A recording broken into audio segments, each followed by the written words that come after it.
as we research photos sort of on the fly. One of which is LAPL, or Los Angeles Public Library.com.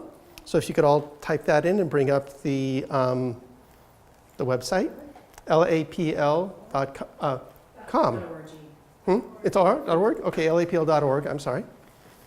I will be relying on my two colleagues here who are from the Pasadena Public Library. Once you get to lapl.org, there's a screen under research that says photo collection. It's in sort of aquamarine and white. It's on the upper right-hand corner. So go there. Actually, I could probably, yeah, it's kind of there on the right. Let me, yeah. Yes. One of the big things you should get out of this class is there's no such thing as cheating. If you find it someplace else and it's a place that you trust, use it. I do this all the time. Hello. Hello. And find the PowerPoint presentation called Scanning Class 2018. Now open up another window and type in Pasadena Digital History. And you just bring up this website, Pasadena Digital History Collaboration. And we go here. Have you talked about the PDHC at all? We have. Okay. Then building on what Linda has told you, this is the database that I put all our Pasadena Public Library photos into. And again, a lot of the conventions that we'll be talking about, hopefully, will be illustrated in this site here. Let's see, I'd like you to do another one. Oh, the Library of Congress subject headings, so go to Google. And ones that just do Library of Congress subject headings.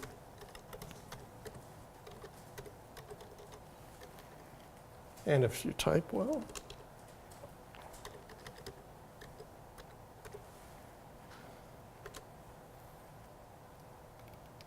And the one site that you want is the one that's idlock.gov. So bring up that site. If all the sites we look at, this is the most authoritative.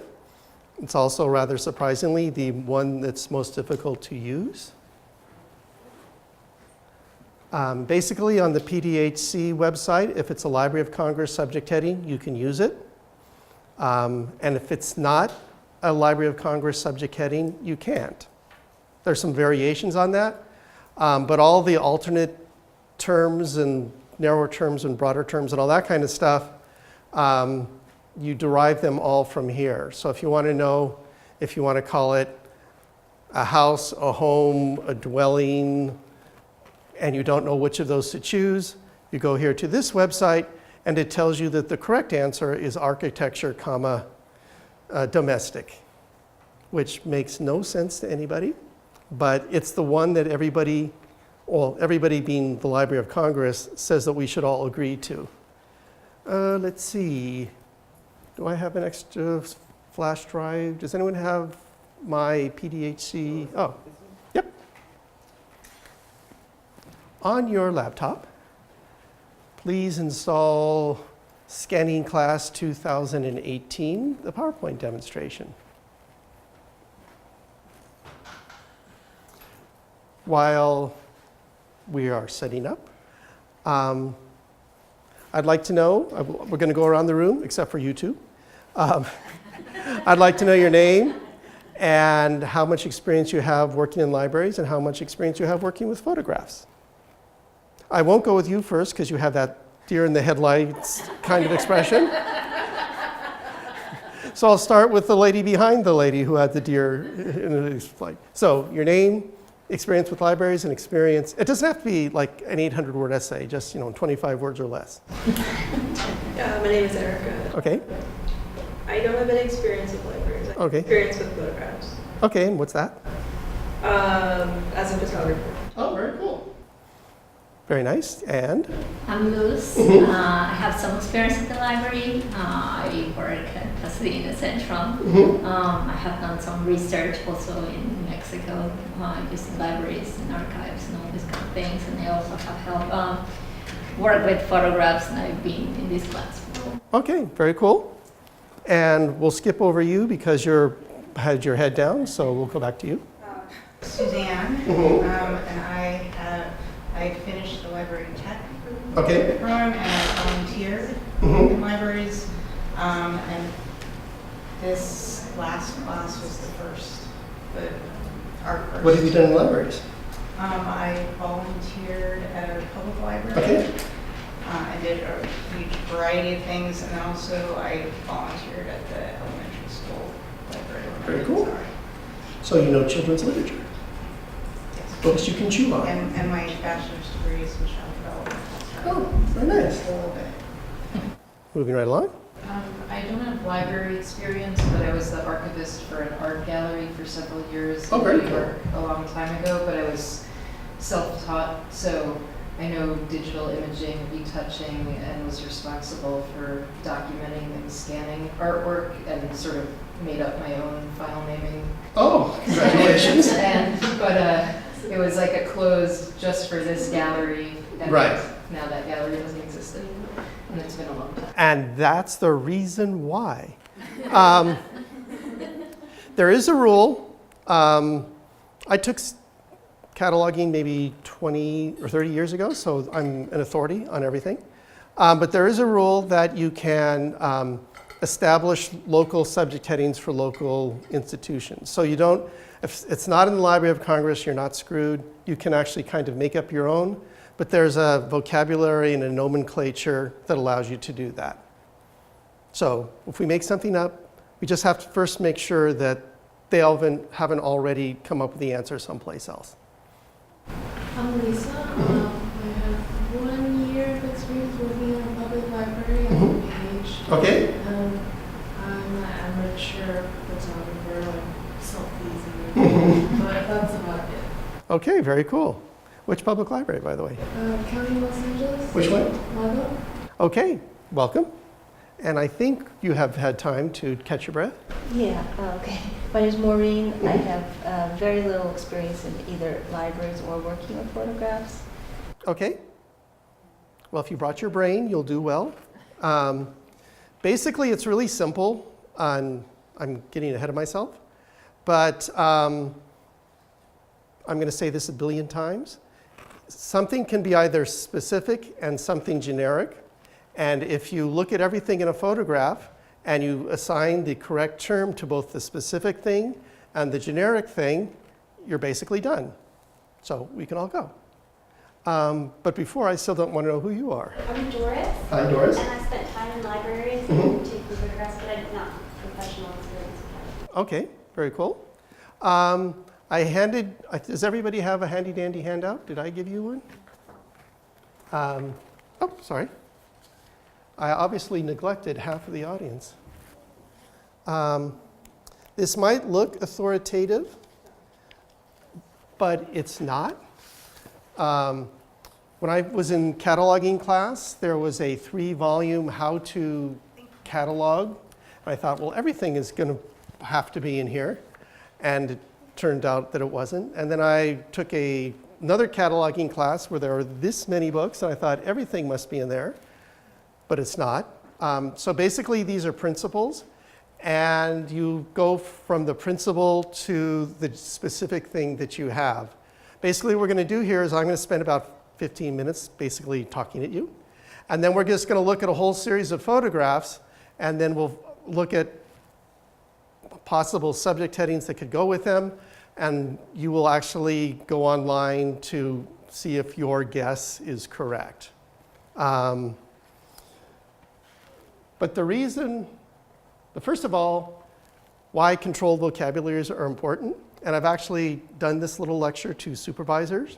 Periodically, I get a supervisor come in and they say, well, why do we bother cataloging local history? Why don't we just use keyword searching? Which is an excellent question. The reason why you can't is nobody in their natural language describes the same thing in the exact same way. The purpose of cataloging is for the patron's use to pull like things together. And for instance, in Pasadena, we have the Rose Parade. Some people call it the Rose Parade, Tournament of Roses, Rose Fete. So there's all these different phrases that people have used. But if you're confronted by a database and you're looking for all the instances of a Rose Parade photo, you can't, in your head, think of all the natural terms that would have used to describe, well, you can, but it would be really cumbersome, and you probably would miss something. So you have a controlled vocabulary, and we'd call all Rose Parade items Tournament of Roses. Not that that's any better or worse than Rose Parade, but you have to call it something, and the great powers that be at the Library of Congress have decreed its Tournament of Roses. So that's basically why we're doing this. Yeah. So, but if somebody's looking for it and puts in Rose Parade, it will direct, how does it know to direct? An excellent question. In a really good computer system or cataloging system, there should be basically what they call C references. So it should say Rose Parade, C, Tournament of Roses. The PDHC doesn't have that. So what we do is we use the note field. And this will be part of your homework. You'll get an image, and you'll assign the subject headings to it, and you'll also do the note field. The note field is used primarily for two things. It's one where you show your work. We use a very neutral language in the note field. A lot of time, so an example of that type would be like consulting the Pasadena city directories from 1883 to 1910. This building was at this location between 1888 and 1889. And so then you date it 1888-1889 question mark. And then, so then if somebody comes to you and says, I know this for a fact that this is 1903 because blah, blah, blah, blah, blah. You don't get in an argument with them. You just say, according to the Pasadena city directories, this building was at this location from 1888 to 1889. So you do a very neutral description of what you have found. Another example, thank you for asking, about the note field is you'd say, this is a Rose Parade float from 1903. So it would be picked up on a keyword search rather than a lot of subject headings. For instance, Caltech, before it was Caltech, was Throop Technology Institute, and it was Throop College of Technology. So it had a whole bunch of different names. And if it's a picture of Caltech taken when it has those names, you put the names that it was known in at that time in the note field, but then you use the subject heading of California Institute of Technology, so that a person looking for all the photos of Caltech doesn't have to know that it was through College of Technology and all those kind of things. So again, the purpose of this is to help the user put everything together. So but if somebody wants that name and it's in the notes, it will pop up. If somebody types in one of the old names. If somebody types in one of the old names, when you catalog it, it would either be in the title field, so it'd be like Tube College 1903 or something, or you'd put it in the note field and then hope that the person doing the search does basically a keyword search to pull it up. Well, that's what I was wondering, if those act like keywords or no? I'm sorry? Like when something's in the notes? It's picked up by the keyword search, yeah. Let's see. Which brings up sort of another point in that, for me, when I'm cataloging something and I ask myself, is this an appropriate subject heading? A lot of times you're going to be looking at a photo, and if I were to take a poll and I would look at most of you, I would say most of you would be inclined to scan something at 1200 DPI and then get out your magnifying glass and then just try to identify each and every pixel of the photograph. I'm more of the opinion you shouldn't do that, and that just look at the image and just almost sort of take a glance at it and say, what is in this image? Or another way I like to think of it is, if I was doing, say, doing a search on automobiles and I want all the photos that have automobiles in them in Pasadena, if there's a little corner of a little fender in the lower right-hand corner, and I saw the subject heading, and I pull up a couple hundred images of automobiles, and they're all of the little right-hand fender on the lower right-hand corner, I would be annoyed.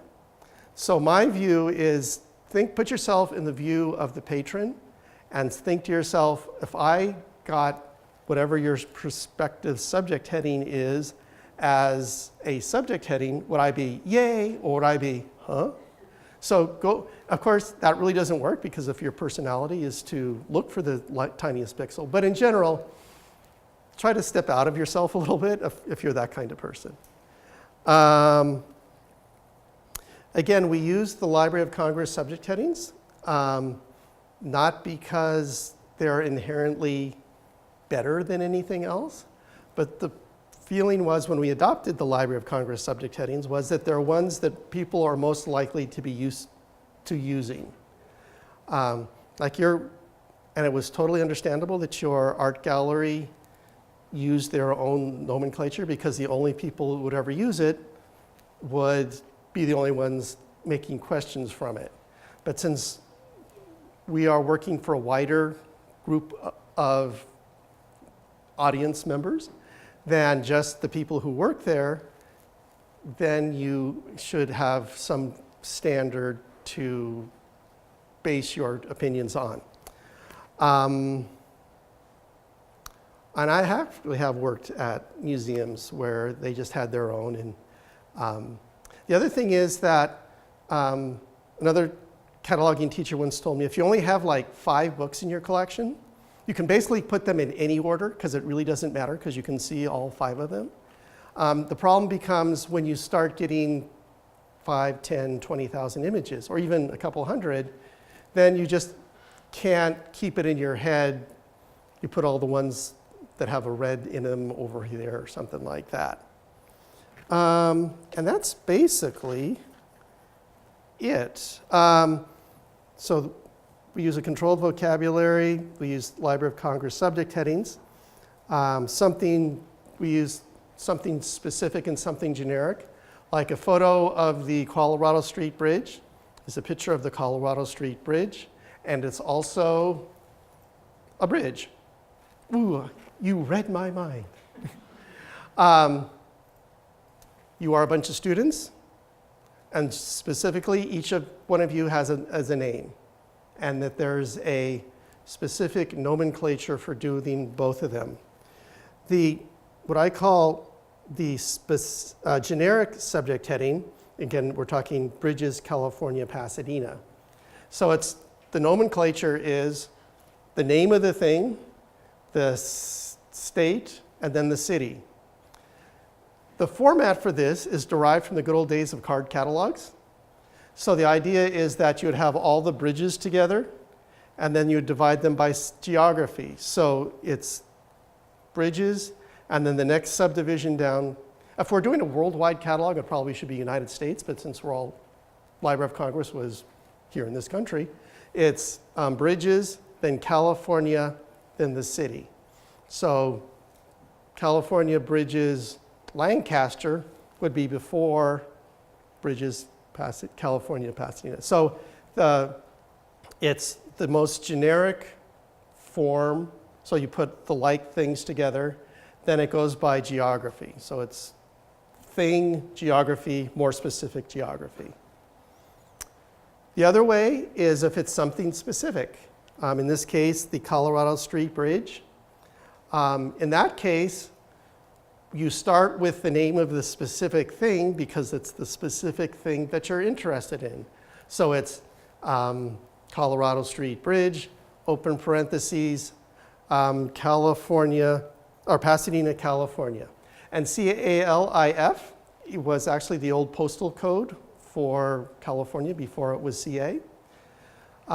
So it's the specific thing, And then if there's any question about where that is or means, so if there were more than one Colorado Street Bridge in a different location, it'd be Colorado Street Bridge, Pasadena, Maryland, or something like that, or Mary.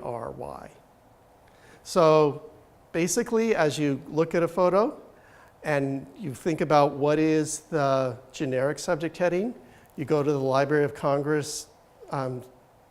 Actually, one place you can go is the Library of Congress. And then if you see if it's there, there's a notation that says may subdivide geographically. If you can subdivide it geographically, do so. If it doesn't say that you can subdivide it geographically, you can't. And just to let you know, the Library of Congress is not consistent. For instance, it can be Windows dash California, Pasadena, but awnings, they don't care. So you can't divide awnings geographically.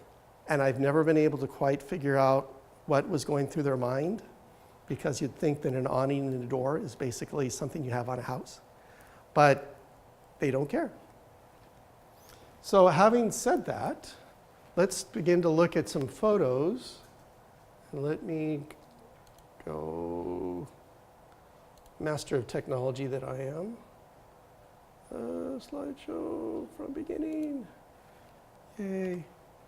Have you talked about the Hawkins photos? No, this class really hasn't worked a lot with the Hawkins photos. The Pasadena Museum of History. I will now talk to you for a moment about the Hawkins photos. He was a commercial photographer here in Pasadena, and his estate gave basically a ton of photos to the Pasadena Museum of History. Unfortunately, they're on the kind of medium that deteriorates and becomes poisonous gas. And so they're currently in the midst of freezing them like crazy and then scanning them. No, I guess they scan them first, then they freeze them. And this is what is on the outside of the envelope. So, and this is actually a fair amount of documentation. Basically, if I was scanning this photo and cataloging it, one of the rules of cataloging is the title is whatever that was done by the photographer or the original owner. So the subject, I would just say, is building photo extension, I guess. Then what do you do if you can't read it? If you can't read it, well, actually, we'll talk about that, because there's some of these that actually Google, because what you have here is an address, and sometimes that's legible, sometimes it's not. So with Google Maps, you can just type in the address and go to this location, and sometimes there'll actually be a picture there that kind of go, yay. You can also Google it and do a text search and find information that way. But this also has the date, 5/1950.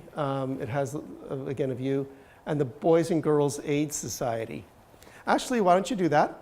Go to the PDHC website, which is, let's see.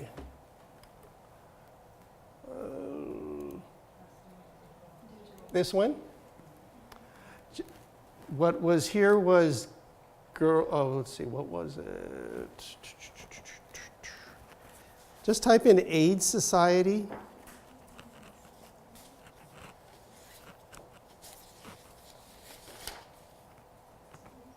Actually, yeah, type in, AIDS Society or Girls AIDS Society.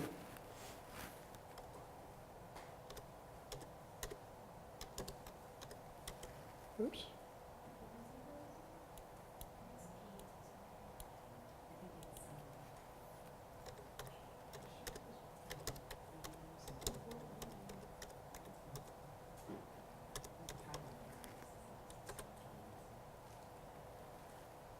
This is the exciting waiting portion of the demonstration. So the first one that comes up here, the subject heading says 5 Acres Boys and Girls AIDS Society, Pasadena. Now what you can do is actually scroll down and see if you can find a photo.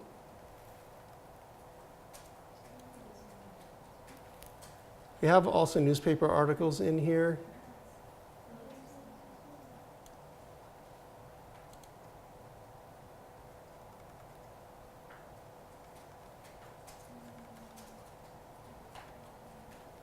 Okay, keep this screen here and open up another Google and just type in 5 acres.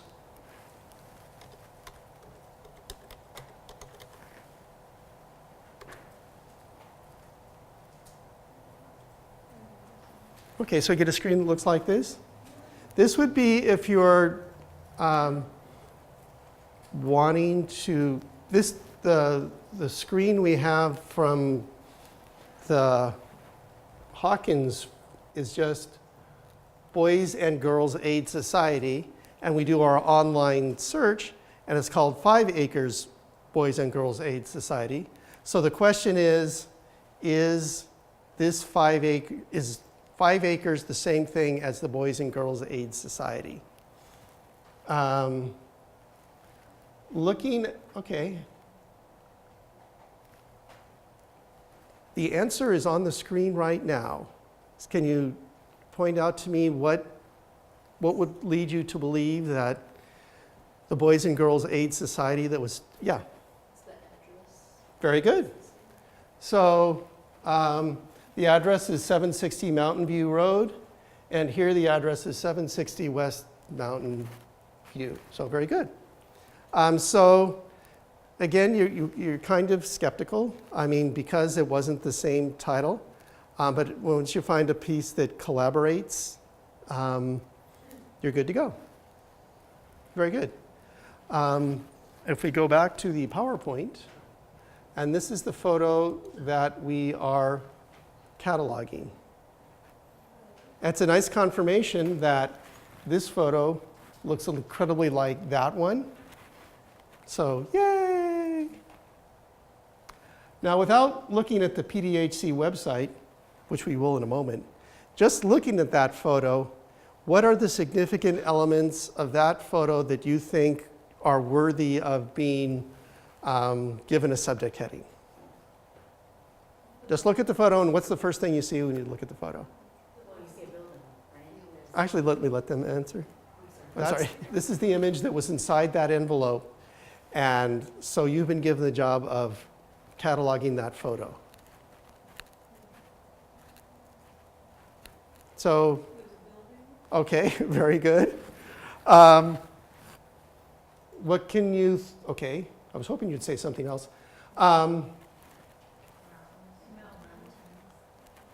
Let's go with mountains for a moment. Mountains are something specific and there's something generic. So for the something generic subject heading, what would, actually that's a good thought, but if we go to the Library of Congress subject headings, where it says enter keyword or phrase, let's just do mountains.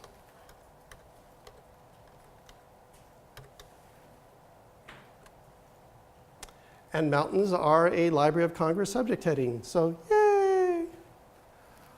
If you click on mountains, it says made to subdivide geographically, so it'd be mountains, and then since they're sort of, some of those mountains are in Pasadena, so it'd be mountains, California. It depends on the library you're working for. And if you want to add the Pasadena part after it or not. Yes? I think it's big enough. I mean, if you're looking for pictures of mountains from inside Pasadena, but it's a good question. There are photos where it's much smaller, but for me, this photo was sort of big enough to do that. Also, does anybody know the name of those mountains? San Gabriel's. So if you go hit the back button, there's a name authority file. I think if you just do San Gabriel Mountains,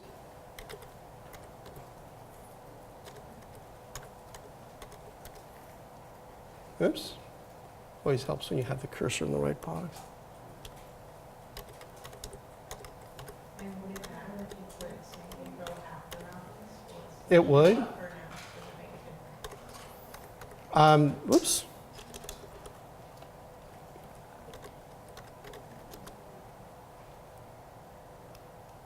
How did that happen? Oh, I'm sorry.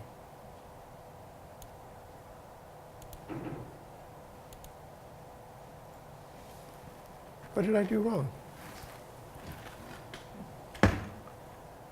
It should say send, let's just try it as a subject heading.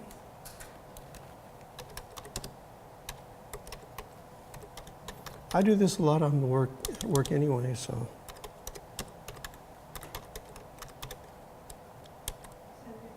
There we go.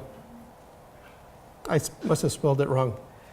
So anyway, see number 2 where it says San Gabriel Mountains, Calif. That would be the specific.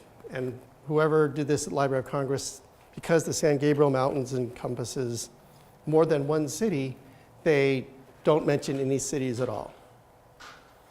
The person who did the building, what we could do now is go back to the PDHC, and we can see the subject headings that were given there.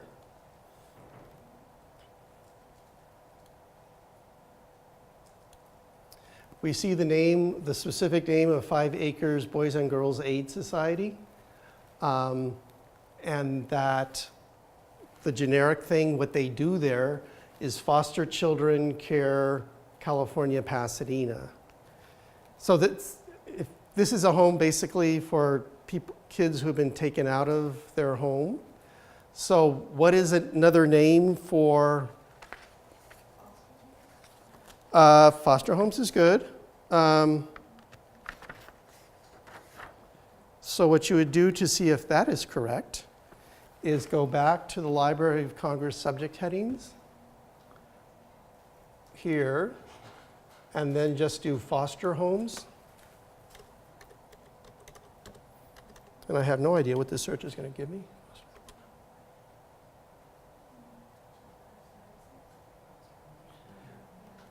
Okay, we could call it foster home care. And then foster family care, fosterages, foster home. Okay, I'm going to explain what's going on in here. First of all, foster home care may divide geographically, which is right here. Variants are expressions that you cannot use. These are what they, in old-fashioned library school times, called C references. So you can't call, because the official term is foster home care, you can't call it child placing, foster care home, foster family care, fosterage home care. You can't use any of those terms. So the only one that really works is foster home care. So good for getting it right. Let's see, where is that picture? 5 acre. Oh, okay, so we've done the mountains, we've done the building. Kind of done the building. What else is in this photo? Okay, good. What kind of field do you think it is? It's like a baseball. We're going to say this a lot. Library of Congress is not really logical or consistent. I'll just give you this one. It's basically, I call this an athletic field because there's like baseball fields, football fields, but this is just sort of like a generic field where you romp and play. So athletic field. What else is there in the photo? I'm sorry, how about you? Light flagpole, okay, very good. Even though it's not big, I think it's sort of prominent in this photo. And flagpoles is a Library of Congress subject heading. What else is on the flagpole?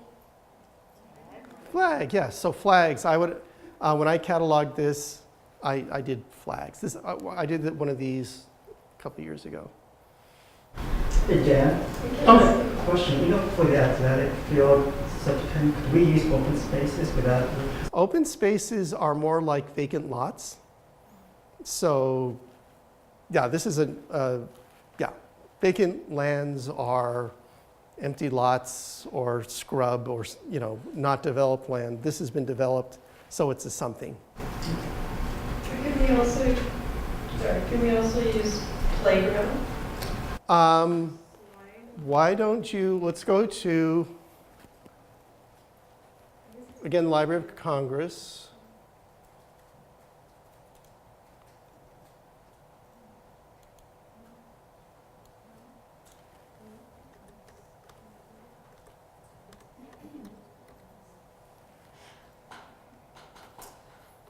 Proving once again.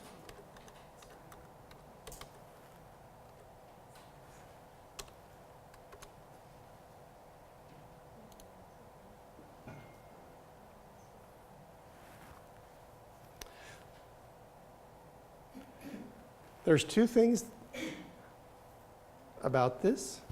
When I was looking at this photo, I saw the slides and the monkey bars and that kind of thing. And the subject heading for that is playgrounds, equipment, and supplies. Whether or not this is a playground in addition to being an athletic field, honestly, I didn't even think about that, so I'm trying to process it now. To me, it was much more of an athletic field with some playground equipment around the fringe. But on the other hand, you could say, this is why cataloging is more of an art than a science. I mean, there's no, I've been in cataloging classes where we would spend an hour and a half arguing over whether this was a playground or not. So not to give you that pleasure, but it's entirely, this would be a thing to, wherever you work are going to have their own internal rules. One of the institutions of the PDHC is the planning department. And so they like porches and windows and awnings and red tile roofs and all that kind of stuff. To me, the impulse behind this photo is it's the orphanage, it's the mountains, it's actually I like the flagpoles. So I would tend to say no, but I would capture the slide and the monkey bars and all that kind of stuff under the playgrounds, equipment, and supplies. Dan, do you have a limit or quota on the number of subject headings? Nope. As many as you want. That was the thing. Oh, no. Yeah, like in other words, traditionally, usually they try to, there's a lot of different ways of drawing people to, or giving people the opportunity to find what they're looking for. Let's put it that way, using various various even LC subject headings. And usually there's, traditionally anyways, the way that I was taught was that you kind of want to limit it. Like you don't have more than 3 or 4. If you're filing cards, yeah. But I think with the miracle of the computer, a lot of those rules are not as important. By the way, this is Suzanne. She's a cataloger at the Pasadena Public Library. And so, yay, Suzanne. And this is Young, who is also at the Pasadena Public Library, and he works in the reference department along with me. So, pay attention to her. I was wondering this there too, because when you mentioned about the automobiles and the little bit of automobiles showing up, Right. I wasn't sure what part we get into. Like for me, that would be the mountains. Right. It's entirely a personal thing, and that's where you, especially when you're starting someplace, you talk to your supervisor and say, yes, no. If you actually are at an internship where you are doing something like this, my piece of advice, one of my billions of pieces of advice, go slow. There's no way to learn how to do this fast. And the only way you learn how to do it fast is by taking the time to do it slow. So take the time. Part of being an intern or starting at some place is you're sort of training your brain to think the way, so you're in sync with everybody else. And there's just no way that's going to happen by osmosis. So you have to ask, and you just sort of have to adapt.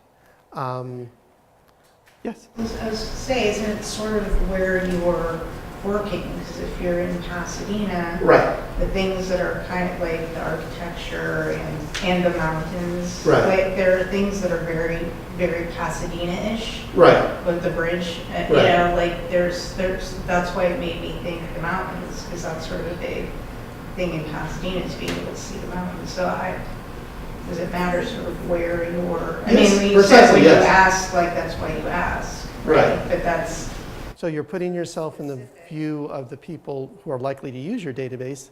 In case of the PDHC, more than likely, there are people who are around here who are interested in it. that's So there's no limit, No, you can, but is there a, what's you said, a quota, or is there a minimum that you need to use? well, the only minimum we have for the PDHC is 1. Yeah, so there has, you can always, you need at least 1. Okay, so this is probably a really stupid question then. So the idea of putting in all these subject headings is so that when people search for images, they can find. Yes. Okay, so if someone searches playground, they should be able to find that image. And find it. Your brain said yes. My brain said no. And, but yes, the reason why you would put playgrounds in there is that the user could just type in playgrounds and away they'd go. Find any images that had that as a subject. Right. And that's basically your job as the cataloger, is to sort of be a stand-in for the patron. And so you're doing the research ahead of time. The other thing I tell happy interns and people starting to work at the library, you are, as far as I'm concerned, the expert on this photo. You have stared at it much longer than probably anybody else in the history of the world will. So don't be, and this is, I guess, getting to your question, don't sort of be shy. Don't do all this work and then not tell anybody. So, like I said, the note field is if I decided not to do playgrounds as a subject heading, I might say there are playground equipments around the fringes of this athletic field. In the note field. The note field is basically where you show your work and where you put things that aren't elsewhere in the record. So it's sort of a free text place where it's the miscellaneous of the MARC record. Okay, let me see if I just did. For any of the internships that we're likely to do, like with the class internship, are we likely to be using Library of Congress subject headings? Very likely. Very likely, because it's all like museums and whatever, Pasadena Museum. Yeah. It's the most common, it is the most common thesaurus that is used for subjects for digital collections right now, even though it doesn't always lend itself really well to digital collections, but it's what we know. Okay. It's probably what we know best. For catalogers who use that every day, do they memorize these, or do they also go to the website and check them? Yeah, we do. I mean, once in a while I do. There are maybe where I'm like, I'm not sure. Okay. And so, yeah, I actually check the authority file quite a lot in my work. Often when I show up at her desk and I say, Yeah, but yeah, you get to know them pretty well, and you also get to know the conventions, like he was talking about, as to how you sort of subdivide it geographically, or how you subdivide it by other sort of subjects, and how all that works. So you know, the more you do it, you become more familiar with how all that works. Yeah. So instinctively, you kind of know over time, you know, that it's state and then city, for instance. It's never city first and then state or whatever, or just city when you're subdividing geographically, for instance. That's just an example. Right. Like over time, you get to really know how these things work, and so. So I would assume like if you're working with the same collection every day, that you know there's like basic ones that you know you're going to. Yeah, and you get to know your subjects too. Like, so for example, you have another book that comes on your thing that's on a particular subject, you kind of, oh, I know what the subject heading is for that, because I've got other books on that subject before. when I have interns, I like to give them a distinct collection just for that very reason, so that I'm not giving you one automobile accident and then one Rose Parade photo and then one beautiful picture of a tree. So hopefully wherever you work, they will give you a smaller collection that you can actually develop the expertise in. And that's actually another good way to learn, rather than the shotgun approach. There's actually a couple other things I wanted to talk about this photo. One I'll just tell you. There's a generic subject heading, or I consider it landscape architecture. Almost anything that has a house and it has a garden or some landscaping in, I slap landscape architecture on it. And it doesn't have to be actually good landscape architecture. It could be a lawn that's sort of withered and dying with a sorry little rose bush. But at one point, somebody had planted that stuff in the ground and meant it to augment the house or something. So again, you're not making a value judgment, good, bad, or indifferent, but you just do landscape architecture. Finally, does anybody have an idea what that is? Clothesline? I'm sorry? Clothesline? No. We can't see, I can't tell. Pergola? Pergola, who said that? Okay. There's pergolas, and this is only a reason I know this is because we do a lot of scanning for the planning department. There's porticos and trellises. Go to Google and type in porticos and tell me if that looks like that. Basically what this is it's an archway with a lattice on the top, and then you walk through it. So the question becomes, what do you call that? And this is where Google is so very helpful. So a portico is like attached to the building, and it's like the corridors at City Hall are sort of like porticos. Now go to trellises. So there are some trellises. One kind of trellis is, wooden thing that you can train your rose bush to climb up. But there is the archway. There should be a picture there of. So that's basically a trellis. So this is actually how you can use Google to do that. I honestly wouldn't have even, I wouldn't have thought to mention that, because I can't really tell what that is. A very good question. Again, since I do a lot of scanning for the planning department, they care about that, so I'm a little more sensitive to, yeah. But if it was just a generic photo for a generic patron or collection, I think you have a really good point. The other thing, maybe I should have done, in the note field, I should have said, in the upper right-hand corner, is there what we believe to be a trellis or a portico or whatever I thought it was. So the note field is also good to put your conjectures. It's also a good place to put your could be. Our best guess is we think.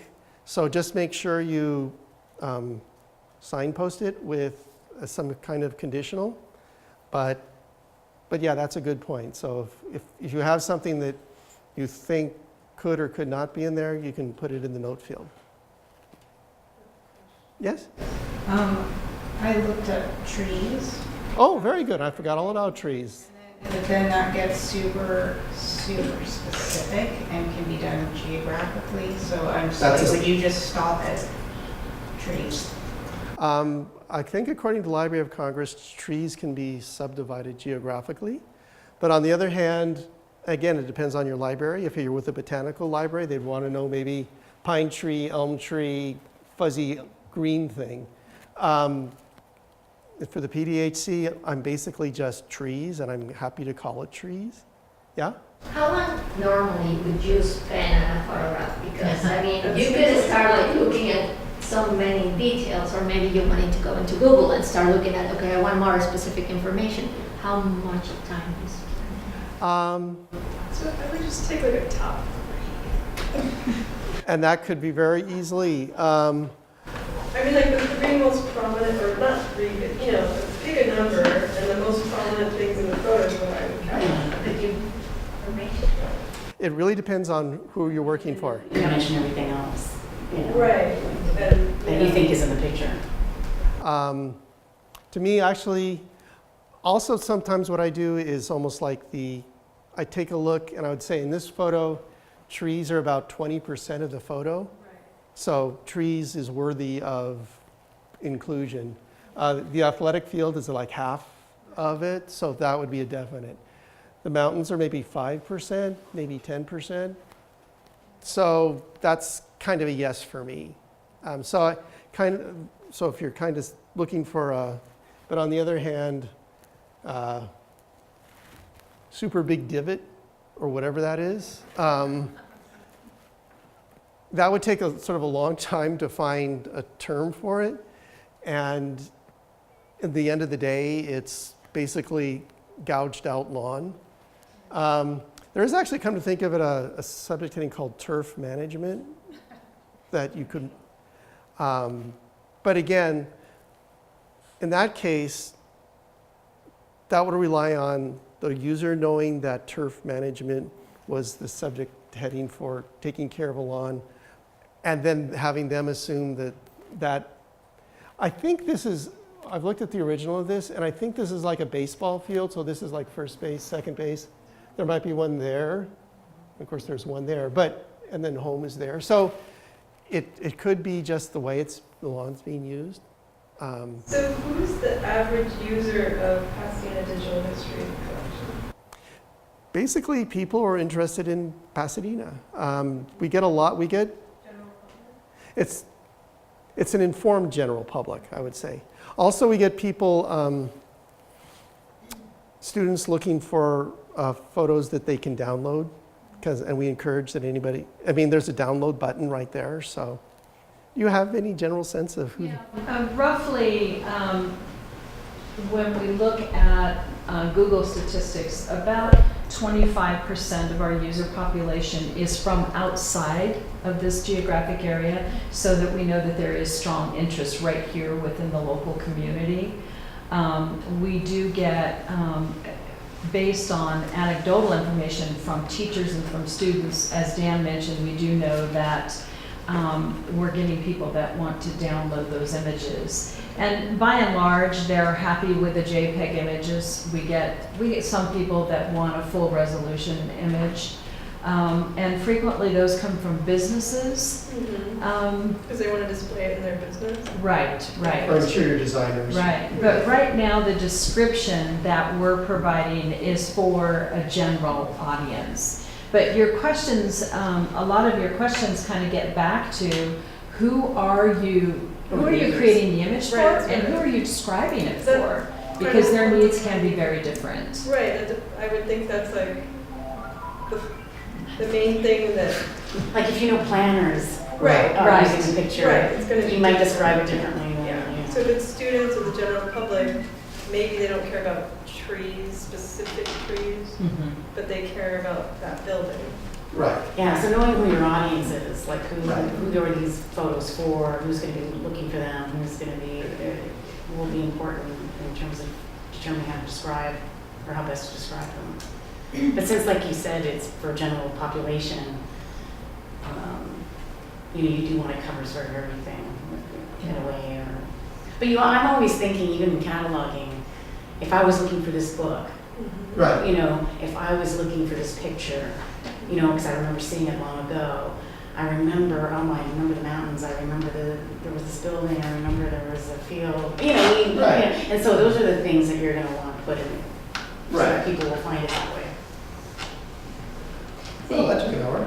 Sorry. Hey, Dan, the other thing that I'm sorry. I was going to ask you about when we were looking at the LC site, so we chose a general heading, and you mentioned variant terms, that we want to avoid variant terms. But if you look down below that, there are also broader terms and narrower terms. And you might really want to take a look at perhaps not so much the broader terms, but the narrower terms, because that's probably a group home of some kind. It's not foster care that's going on in a private home, and so some of those headings might be more appropriate for the image. Child. So this is getting back to playgrounds. So this is the LC record for the playgrounds one. So the broader terms, the rule is you pick the most specific instance that's accurate and you don't do the broader terms. So you wouldn't do both playgrounds and play environments and sports facilities. You pick the one that's the most specific, and those broader terms are sort of assumed to be, this is just a specific, more specific instance of it. So if there's a hierarchy, you pick the most specific one, and if you have like if you had two playgrounds to get, a playground and a sports facility, you'd call it under sports facilities. But thank you, I'd forgotten all about that. I might have missed something too about the geographic aspect of it. Is that just in the type part, or is there would it say that there's a geographic? That's where you have to know the format. So actually, I think this is an Altadena, so it'd be playgrounds or foster care, California, Altadena. And you would just look that up. It's not going to pop up. Exactly right. The Library of Congress doesn't give every possible geographic place where it could be. It just assumes that you come up with playgrounds and then you add whatever geographic location is appropriate. 5 acres is in Pasadena, right? Yes. But, okay, how come in the... Yeah, you wouldn't be so broad as to add Pasadena, California as a I don't. as a search. No. But when you search 5 acres on the website, it says Pasadena, California.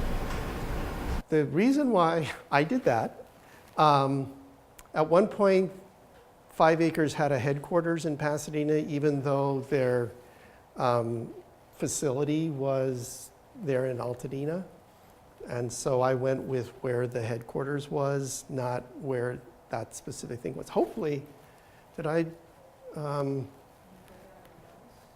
that would be actually, that'd be a very good thing that I probably should have put in the note field. What,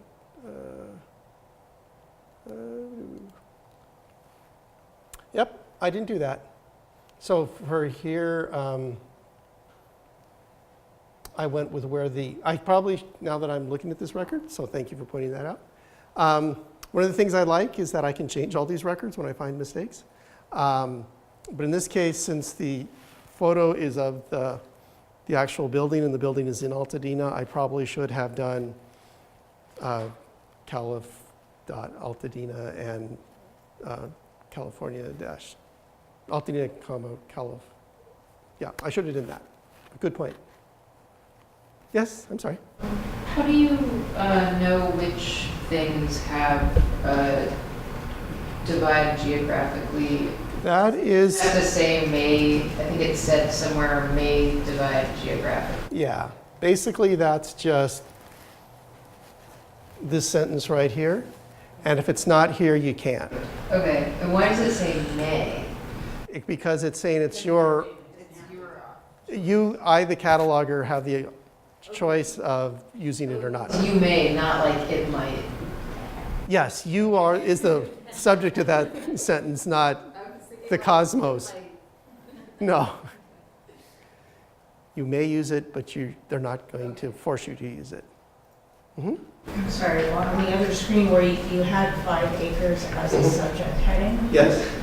that was in, The PDHC website? yeah, so is that? Is that an not option?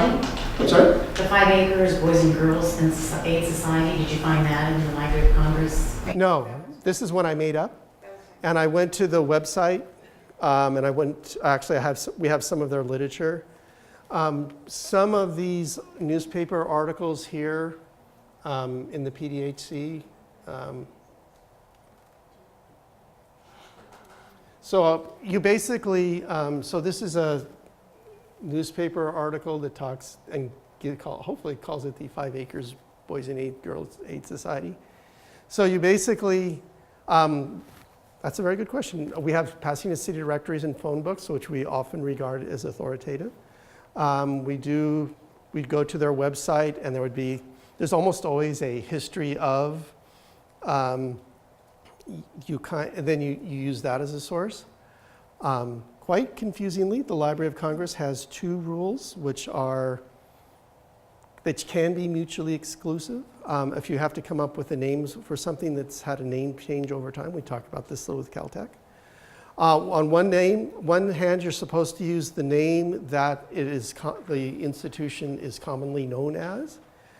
And then you're also supposed to use the most historically significant name. And they really don't give you a, how do you determine when those are two different things? Basically what I do is, well, actually the next, I think, example is going to talk about that a little bit.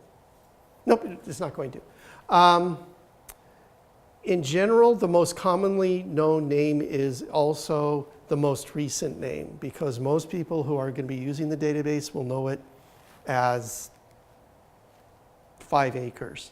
So I try to make sure I put in the name of the current thing 5 acres. If this at one point had just been, obviously in 1915, this was known as the Boys and Girls Aid Society, because that was the thing that was put on the work order. And I don't know if that was because it was known as the Boys and Girls Aid Society, or the guy was just lazy and just did Boys and Girls Aid Society. So again, I can't give you a hard and fast rule. In general, you're going to be more correct if you go with the most recent name. But there are some institutions in Pasadena that I use the old name for. Actually, you know, when you're driving to Pasadena from Glendale, and there's the big, there's the Colorado Street Bridge, and behind it there's the that Mediterranean Hotel. That is now the Ninth Circuit Court of Appeals building. However, it was built as the Vista del Arroyo Hotel. It was a resort hotel. Then in 1939, the federal government took it over and used it as a rehabilitation hospital for people coming back from the Pacific to learn how to use their hands again. So it's the McCormick General Army Hospital. And then it was taken over by the General Services Administration, so it was the General Services Administration building. However, for me, almost all the photographs of what that building is famous for is being the Vista del Arroyo Hotel. So I called it the Vista del Arroyo Hotel. And then I on my computer someplace, I have a little, ideally, a little text describing this whole history that I just laid out to you. And a lot of times I'll just copy and paste and put that into the note field. I do the same thing with Caltech. So if I have a through international industrial college or whatever, I have a little paragraph on before 1920, California Institute of Technology was known successfully as blah, blah, blah, blah, blah, blah, blah, blah, blah. This gets around that we don't have C references in the PDHC, so you have to incorporate them into the note field. Okay? Number 2. I'm sorry? Yeah, the LOC website's down now. Maybe try to search it. Oh, okay. Well, then we won't go to them anymore. This is the work order for the next one. It's at the Huntington Hospital, where you see at the top. Same assignment, and I have no idea what that word is, something party. And the image is this.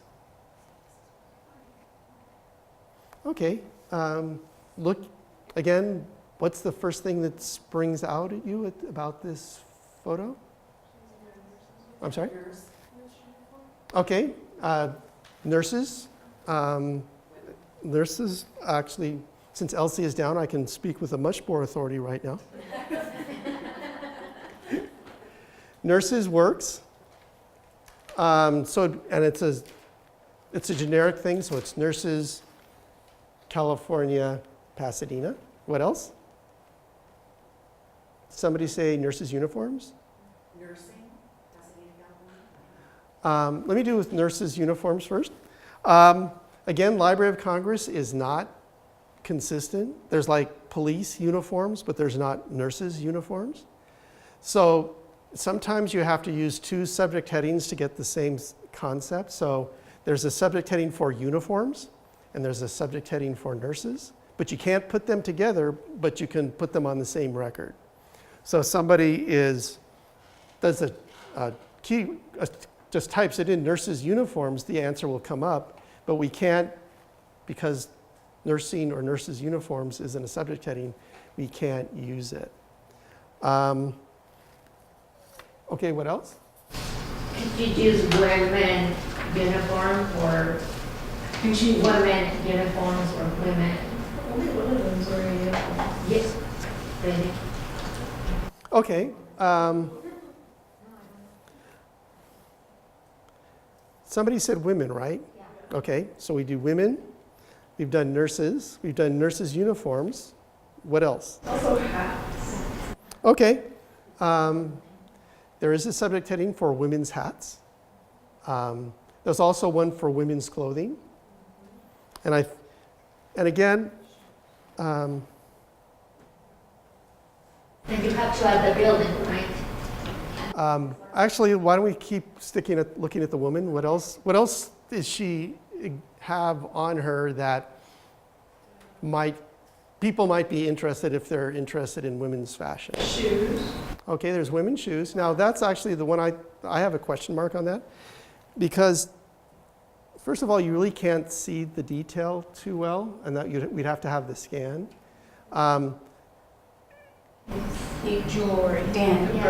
Yeah, so let me just finish with that. So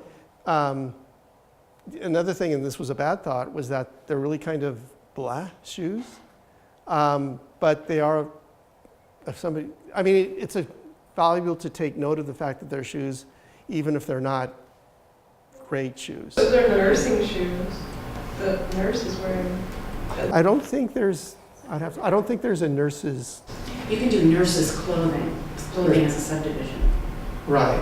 You could do nurses' clothing, which would encompass shoes, hats. And all that stuff. Does that exist? I'm sorry? Nurses' The clothing? subdivision clothing exists under groups of people. So that it's not necessarily nurses' uniforms as a subject heading, but you can do nurses, and then they're called Clothing. no, they're called standard Subdivision? Standard subdivisions. Thank you. So there's a list of standard subdivisions that you can slap under. Yeah. I'm sorry. And what about the temporal aspect of the clothing? Is that, Temporal? like Black and white? Like No, it's also the 1960s or- the 1950s. Oh, there's correct me if not a good way to, basically the way you'd have to search that is you'd have the date field for 1950. We don't, in some libraries do women's clothing 1950 to 1959, and so they put a decade at the end of it. We don't do that. It's kind of hard to administer and kind of hard to know. In this case, it's kind of easy, but that would be something you'd put in the note field. So you'd type, this is a great example of nice women's clothing for passing in the 1950s. In a case like this, for any photographs, wouldn't you have somewhere in the description when the photo was taken? Yeah, that would be the date field. So you would sort of have to combine two elements. Again, if you have if you know fashion and you know what this kind of jacket is called, and you want to say it's midway between the knee and the calf, or that would be stuff you'd put in the note field as a description. But women's clothing would get you all of those, and if you want to give more detail. There's also her purse, and the subject heading for that is handbags. And purses and clutches. Actually, there's a difference between a purse and a clutch, or a handbag and a clutch, and I get the impression this is a big clutch, so I went with handbags. She's clutching it. She's clutching it. But it's that little... So that's separate from clothing. Yes, again, especially if you're It's my experience that people, especially if we're doing women's fashions, are actually kind of interested in hats and shoes and jewelry. And Their hair. Yeah. there is, and I didn't write it down. I can't remember what hairstyles. It's something really bizarre, but there is one. So, on the other hand, I'm not sure. Actually, you can see what her hairstyle is. Without Library of Congress, I can't tell. And when I was cataloging this, I didn't care. So I didn't, it didn't register as something to catalog. I wonder if 2 minutes would catalog different. I'm sorry? Well, yeah, I mean,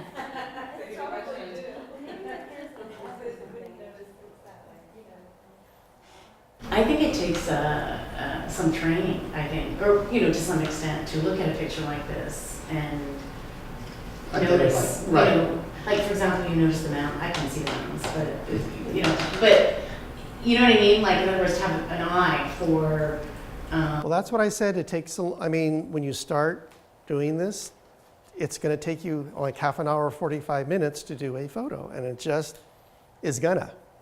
And there's no quick way to give yourself that. It's just I have it, like I said, like everyone who does this, you have an internal kind of dialogue that you do. Okay, there's this and there's this, and I know, having done other photographs before, that there's a subject heading. Well, I guess I finally noticed she has a pair of white gloves in her hand. So would you do gloves? Me, I would kind of go, probably not. Looking out, let's leave the women behind for a moment. And what else is in this photo? building. There's some building there. Okay, and there is a subject heading for hospital buildings. So I would apply hospital buildings. Do you know that when you see these pictures where they were taken, or where? But you know that the building there? Yeah, well, on the previous slide, it said the location of the building. Well, the build to is the Huntington Hospital, Oh, okay, got it. and it looks like a hospital. And the subject is, I think, nursing party. So I'm going to go with it probably is. I didn't realize the picture came with. Yeah.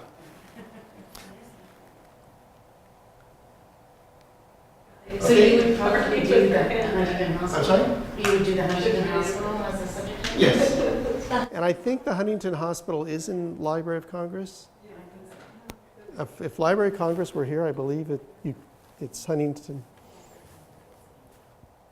I think it's Huntington Memorial Hospital, Pasadena, Calif. Okay, there's a couple of things that are conventions that, okay, I'm sorry, let's keep focusing on the photo. What else? I'm sorry? Very good. It's kind of in the background, but it is an example, and landscape is landscape architecture. So it's showing the grounds of the Huntington Hospital. And again, we're talking about something that's getting into the 3 to 5% of what it's in the photo. Okay, I could see trees, but I'm more specifically talking about the two nurses on the upper right-hand side. They're on a balcony. Balconies is a subject heading, so you could do balconies, which is geographically subdividable. Another convention that we do in the PDHC is this is on Congress Street, where it says address. What we do often is we put the address. If we wanted to capture the address as a subject heading, it would be just Congress Street, Pasadena, Calif.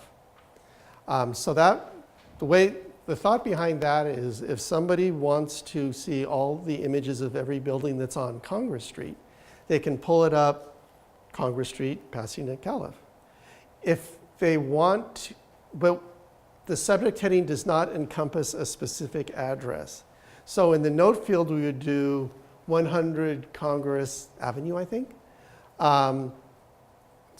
and I think I mentioned this handout, so it's not like Congress Street dash 100 California, Pasadena. We just put the generic is Congress Street, and then the individual one is mentioned in the note field. So Congress Street is a subject heading? Congress Street is a subject heading for the entire street. For 100 Congress Street, you put that in the note field.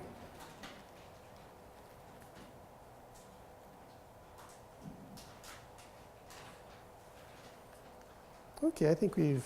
We don't have any information about the other woman. The non-nurse? Nope. Oh, we don't even know anything. Well, again, and this is how comfortable you feel. It was ordered by Mrs. Lund, maybe. In the note field, you could say, this photograph was ordered by Mrs. Lund. We have no idea if this is Mrs. Lund, but I wouldn't say we have no idea and shrug my shoulders, but it was ordered by Mrs. Lund. What do you mean ordered by? Right, so what does that mean? So you'd be the customer? See, this is a work product from the studios. So they were interested in, who's going to get the bill, where was the location of the job, and right. So she's going. Yeah, she was the one who said, "Mr. Hawkins, come in, order the photo." Right. And I get the impression that nursing party was just something that the photographer or whoever developed it just so that they could identify the contents. Yeah. Do you have it as a goal to try to get it to bring all the information that's on something like this? That's an excellent question. To the record? What do you think, Linda? All of the information on the order slip? Or whatever you have that comes with the photo? Well, when I have worked on them, I try to put as much of it as I can in the notes field, but there's some information on there that just really is not going to be of much value. But I will also put in the notes field that we have the order information and that it is part of a much larger collection for which you can see other envelopes. So if somebody's interested in that aspect of Hawkins' work. You send them back to the actual. Yeah. Well, like for instance, I would put in the PDHC, we just only care about the year 1950.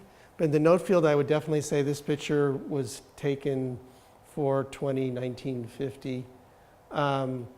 I wouldn't do the number of prints, number of negatives, date promise. None of that really, I think, is really relevant. But yeah, like I think I said before, I would use this as sort of the title of the photo. Or it's the rush order, it doesn't matter. But I would probably make a notation that this was order number 5491 in case if somebody actually says, I have a Hawkins photo and they need an order number. So this is also a photo that's part of the collection. Is that what you're saying? So when you scan these, do you tie those together? Yes. Like we did, like two-sided things, they go. Right, so in the metadata for the PDHC, there is a metadata element called collection, and basically it's sub-collection information, but we will put in there a collection name for everything, say by the same photographer. In this case, for this collection, they all say J. Allen But Hawkins.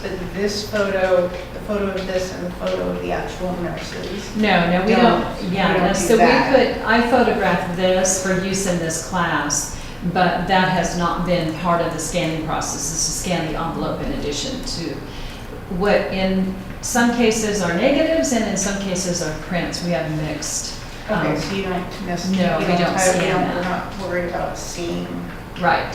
that. Right. Now, for some collections, it could be there would be value in doing that, but for this collection, we didn't. Well, just like when you refer back to it, if somebody's looking at the photo and then you refer them back to this, that's Right, so this will give them information about why, you know, who ordered this, why the image was Right. taken. But you could actually see that photo as part of the collection. Right, and then if they wanted to see the envelope, they would be directed back to the museum. Or if they wanted to see, because in this collection, there usually isn't just one print or one negative. There's, in some cases, 10 or 11. Okay, so this would be like on the website to see, you would just tell them to go back, you have to come in person to see. Right, right. But you just make it, I'm sorry, but you make a note of it that it's available in the note. Yeah. Got it. Thank you. This would probably be a good time, Dan. For a break? to break. Why don't we take a break? We're now on 5488, which is the one after the two ladies. And this is the image. So this gets to your question about what did Hawkins photograph? And he obviously photoed. Before the era of digital cameras, if you wanted to take photos at your parties, you invited Mr. Hawkins to come by and he would take photos for you. Looking at the order form, this is the Huntington Hotel. You see where the location of the job is, Huntington Hotel. Actually, you asked the question. The Huntington Hotel has gone through numerous name changes. Fortunately, they've all ended, all those like the Lang, that thing, and then there was the Sheraton Heritage Huntington Hotel. But just as long as they edit with Huntington Hotel, I'm happy. So it remains the Huntington Hotel, and this actually is in the Library of Congress, I think, Huntington Hotel. What strikes you about this photo that would be subject heading worthy? Party or wedding? Older people. Actually, older people is a subject heading. And actually, this is a mistake in the PDHC because I think it used to be aged, but now it's older people. Older people, yes. You use older people because you have a man and a woman. So there's a subject heading for older women. There's a subject heading for older men. But since it's a man and a woman, you go up and you call them older people. You don't do older men, older women, but then you do the next higher category, which is older people. What else? Okay, cake is good. Again, this gets to the heading of how much of cake do you need to see before that's a picture of cake? I mean, technically, it's just it's on the other side of their teeth.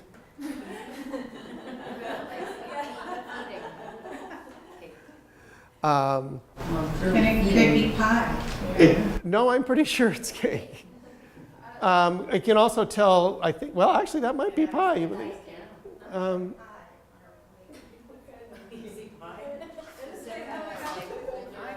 I hadn't even considered pie, thank you. I just assumed it was cake. Actually, that's actually one thing I did. I mean, there is a subject heading called wedding etiquette. It looks like an anniversary. Yeah, they're doing like a wedding. Well, they're doing, you know how when you cut the cake, you get with each other. So that's what we were thinking, like wedding etiquette. So we're thinking wedding etiquette is a subject heading. It said small group on the order form, so it would be a very small wedding, or maybe it's an anniversary. It could be an anniversary. Yeah, it's at the It's at the Huntington Hotel, so it's some kind of event, so it could very easily be an anniversary. Are they considered the small group? I would think they would be, because there's a person, you see his elbow, so they're sitting on a larger... Oh, so they could be that, and there could be a huge party. Right. And there are presents right there too. Present. Oh yeah, there is. I hadn't seen that before. Yes. Gifts right there. So Oh, there's gifts. Yeah, it does look like a celebration for them, right? Absolutely.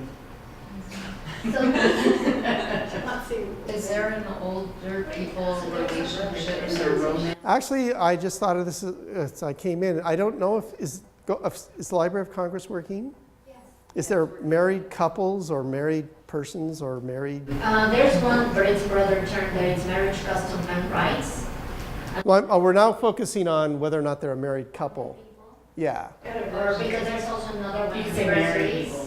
you can say married people. So I would, again, you might put it in the note field, we assume these people are married, but if you're shoving cake in somebody's mouth, you're probably married. Maybe not. Maybe it's some weird kind of get to know you kind of thing.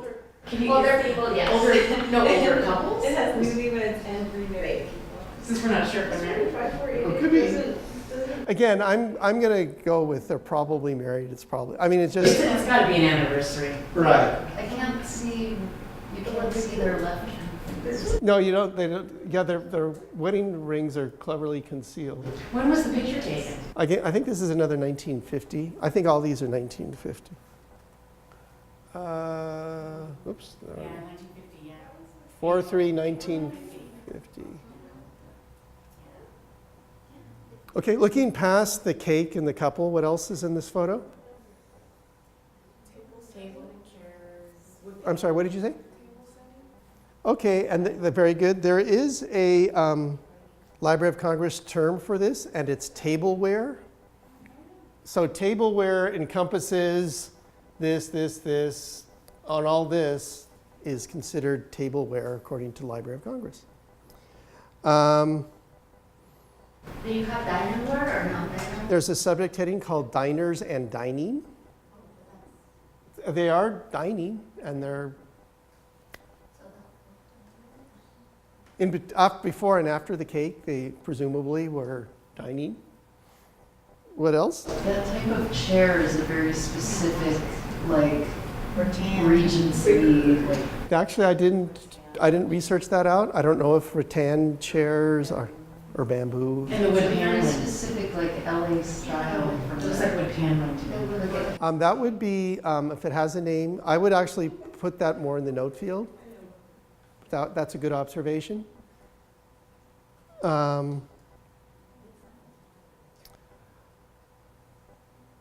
I also made a note to myself that this is perhaps a dining room because it's a room that has dining in it. Go ahead. Yes, and then you do Huntington Hotel as the specific, and then the generic, what is the larger instance of the Huntington Hotel is a hotel. So it'd be hotel, I think the Library of Congress is hotels, motels, et cetera, and then California, Pasadena. I'm not sure if that's paneling or a door actually, because it has a doorknob. Oh, but there's a lot of it. It's probably both. Is the Huntington Hotel was at Santa Anita Park. No, the Huntington Hotel still exists. It's, Where does the envelope to Santa Anita Park? I don't know. Is that the address for it? No, maybe it's very well. So the address, it said Santa Anita Racetrack or something. Yeah, or Hagen. But that's the name of the person that is the bill. Oh, maybe that's, yeah, I think that's it, come to think of it, I'm sorry. That asked for it for the property, No, or it's they like bill the it to billing that address. person? This would be a good thing to put in the note field, is this was ordered by Mrs. Bernard Kearney. When we do names in the PDHC, from about, the 30s to, actually the 00s to the 60s, women's were in this case Mrs. Bernard Kearney. So you'd have to do Kearney, comma, Mrs. Bernard, because we don't know her first name. If she lived in Pasadena we have city directories. So you could look up Bernard Kearney, and a lot of times they'll have the wife's name in parentheses. So if you know the name, if you know her name, use it. If you can't determine what her first name is, you have to do Mrs. his name. But it's kind of weird that the billed to is not the same person as the ordered by.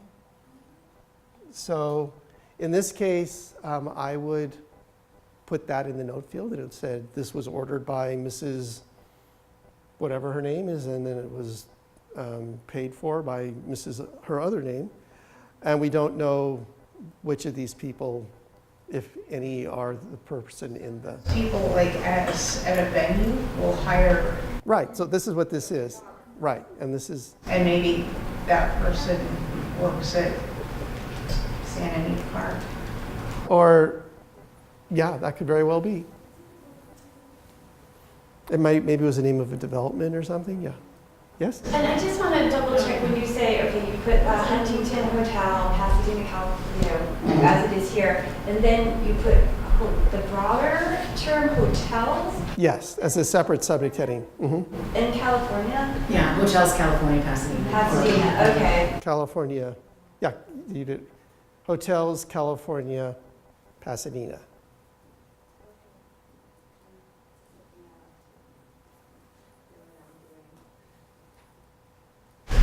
What is the photographer's name again? This is Mr. Hawkins. Alan, I think, yeah. Oh, because I noticed on the envelope it says cameraman. It looks like it says A. Well, I think as you were talking about, Mr. Hawkins didn't take all the pictures that were taken by his company. It's like Walt Disney didn't make all the films that, so this was the name of the guy who actually, maybe that's how he got paid, was they had, But maybe he's Al. yeah. I'm sorry, what? It says Al, and his name is Alan. Okay, it could very well, I mean, we just have no, J. Allen. So we have no way of knowing. And it could be somebody that's, maybe this was somebody that was writing this down was in the office. I think there's an order taken by and a photographer field. And sometimes it's the same person. Oh yeah, cameraman and order taken by. Al did both. Camera It seems to be good.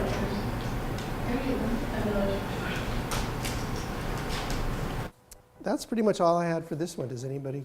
Did you put anything about the paneling? Or? I didn't. Maybe because it's just, for me, it was too generic. But I did dining rooms. I'm sorry? I'm sorry, is there anything about interiors? There is actually a very good point. I'd forgotten about that. There's an interior decoration subject heading, which I almost apply to almost everything that has an interior decoration. There is one for walls. I tend not to use walls unless it's an unusual wall, because like almost every building is going to have a wall. In the interior, or that's separate? I'm sorry? That's within the interior design, or? Interior decoration, I think I would, if. Walls is separate from that? Yes. The reason why I would use interior decoration is that there's that sort of painting thing in the upper left-hand corner, and then you have the wall. So you can kind of extrapolate from that what the interior of this room looked like, in which case you would use interior decoration. And since it's about a half of the photograph, that would be another reason to perhaps include it. So that's a good observation. I think there's a subject heading called painting, singular, for paintings on a wall. And that's enough for you to tell, because I was thinking that, but then I was like, what, could it be something else? I don't know, that the artwork there. Well, it looks like it has a frame, and that's kind of why I kind of assumed it was a painting. You see the frame? Yeah, I couldn't tell whether or not that was part, but yeah. Could you be a little bit more general in that terms and just with artwork? I believe the Library of Congress calls them painting. Just painting? Yeah. Even if it's a mural? Murals is a separate word. Is there banquet rooms? There is I looked on one website where they had banquet halls, but I think banquet halls was a Library of Congress pictorial thesaurus term, not a, so it's a great word, but it wasn't officially anointed as an official word. hard time understanding though the generic versus specific, because Okay. when I look up hotels, Pasadena, Mhm. I come up with 4, Pasadena hotels in the subject heading, so I'm not sure. But those are specific things. There's only one Huntington Hotel. But So I think it as heading? narrow versus broad, maybe? But you're saying it's a separate subject heading. That's hotels. correct. Yeah, so that's what I'm not sure I can find Sure. that. not every specific subject heading is necessarily going to be in the Library of Congress. Every generic subject heading has to be in the Library of Congress. And let me do this with my hands. Each subject heading is its own layer or its own field. So this would be the specific Huntington Hotel, and this would be the generic this would be the generic hotels down here. And so does that mean that it's in the record? Because I guess what I'm saying, that so if you look up hotels Pasadena, it doesn't come up as a Library of Congress subject heading because it's, Because, But if you type in Huntington Hotel, it comes. yeah. right. But why it doesn't come up is it's the geographic part after it that doesn't come up. Hotels will come up, but not Hotels hotels, comes California, up. Pasadena. And Right. Huntington Hotel comes up as a. Right. Because it's big and famous and people have written books about it. Right, so I'm just saying that, so me not really knowing very much, and I'm just, like, anything that's in the Library of Congress subject heading is cool, is good to use, and. Except where it says may use geographically, that's you can or cannot use it. And so because it's a may, they don't write down all the possible places a hotel could be. There isn't an authority record for every single subject heading with all Every its possible Okay. generic subdivisions and geographic headings. Like you're not going to find hotels France, Paris in the authority file. Right. But you'll know that you can do hotels, France, Paris, because you're subdividing geographically. How do you know that? Because did you say that That's not just the rule. everything? Everything can says- be, when it says it can be subdivided geographically, So you then- just have to know, for the United States, it's state Mhm. first and then city. And then for other countries, it's, it's the country and then the city. Well, how are they divided there, right? But Right? this is what I'm Like missing. France, Paris. How do you know? It says it in the record, that's the Yes. part I'm missing. The part where it says may divide geographically. You may do it. So when you look at, okay, let's look at this record here so where it says may subdivide geographically. Okay, so this is the part that I wasn't. Yep, it's right, it's written there. But it doesn't write down all the possible variations where it could be. It just says, if you're someplace, you can add it to it. Okay. Okay? Let's go on to the next one. Can I ask I'm a sorry? question? I'm Where sorry. is the list of, you said like there are certain things you can always subdivide something into, like clothing? Like how, where, is there a list of those? This is, You said like standard subdivisions or something? that's an excellent question. I think it might be one of these. I'm hoping it's one of these.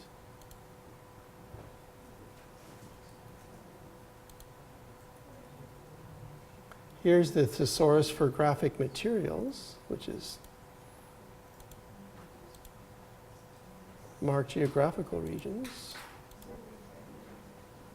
Do you know off the top of your head? The generic subdivisions, is there a list somewhere? The free floating. Free floating, There's an alphabetical index on the LC site. Of the free floating subdivisions. is it called free floating Yeah. subdivisions? If you just Google it, it's on the Library of Congress website. Yeah, it's an alphabetical index. Free floating. Oh, yeah. Oh, it's a PDF? No, there's an,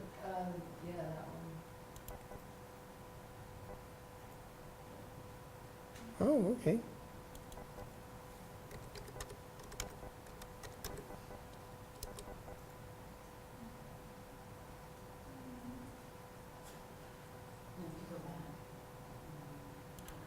Wait, do you have to order this in alphabetical instance?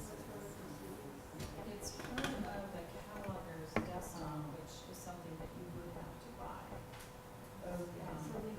Yeah, it says like. Yeah, there is a PDF. There we go. If you scroll, you'll get the alphabetical list. So like anniversaries.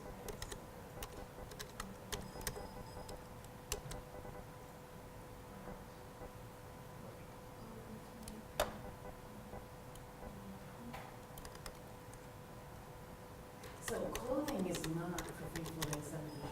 If that's what you're looking for. Yeah.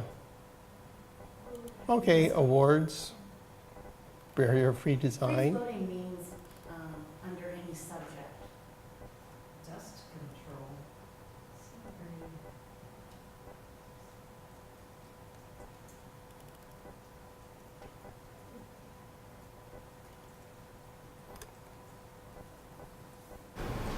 Do you know what I mean? Like, in other words, the free-flowing subdivisions are subdivisions that can be used, although it does give you specifics, like, for example, characters and cartoons, it says you can use it under names of individual persons, under families, under corporate bodies, under classes of, it tells you Where you can use where it. you can use it.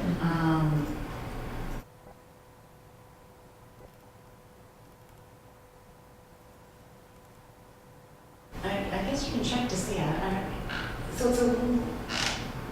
It's not, it doesn't include every single subdivision. But it's just the generic, sort of. These are the sort of the, yeah, one Collection. explains it at the top with the free floating, what that means. See, notice these, they'll say, may subdivide geographically. See, right next to the subdivision. And what that means is that you have a subject, you have a subdivision, like under names of individual persons. Let's say we have Dan McLaughlin as our subject, we're. And then there's somebody made a bobblehead about me, you could do collectibles. We can do this collectibles and we can subdivide that geographically, but we can't subdivide his name geographically. It's only under our collectibles that you can then subdivide geographically. So sometimes when you're subdividing geographically, it's direct from the subject heading that you can subdivide, or trees as a subject heading, and you can subdivide geographically from trees. But if you're doing some of these subdivisions, like the example of collectibles there, the geographic subdivision comes after. So it's complicated, you know, some of them Right. are directly after the subject and some you have to put after the subdivision. Okay, let's move on. The next one is, this is this order form, and this is the photo.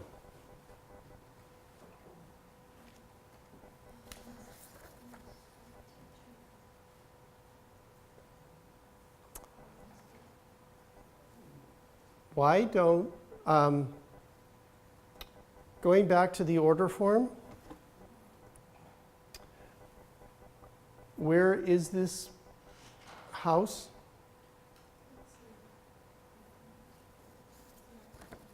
Near Paloma and Sierra Madre. Okay, under that it says location of job. 2875. Okay, go to Google and type in 2875 Magna, let's try Magna Vista.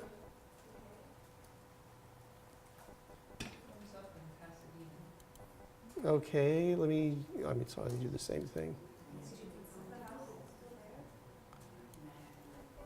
I'm sorry, it's 2875.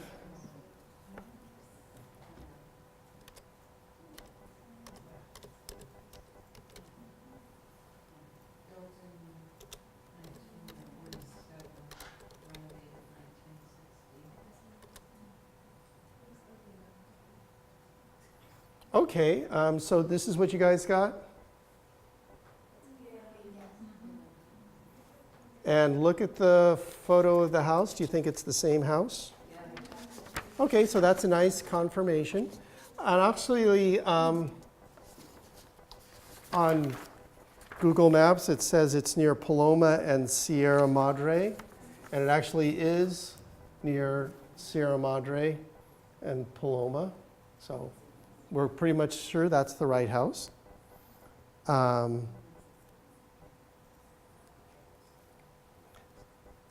So again, we would use the subject heading of the street, so it would be Laguna Vista, Pasadena, Calif. So that would be one subject heading. What else? Would you do architecture domestic? Very good. It's a house, so it automatically gets architecture, comma, domestic, California, Pasadena. Landscape. Yes, it's landscape architecture, because it's somebody consciously put that stuff there. And what else?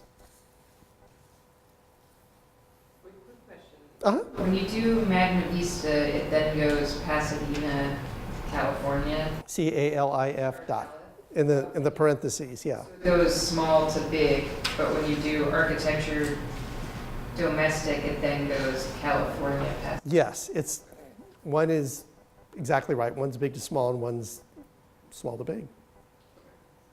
And again, the way I remember it is, think of yourself as going through these records as a card catalog. So you'd want to put all the Californias, because it's all in the same state, then you'd want to go by the next division down. On the other hand, it's the specific thing, the next specific is the city, and then the least specific is California.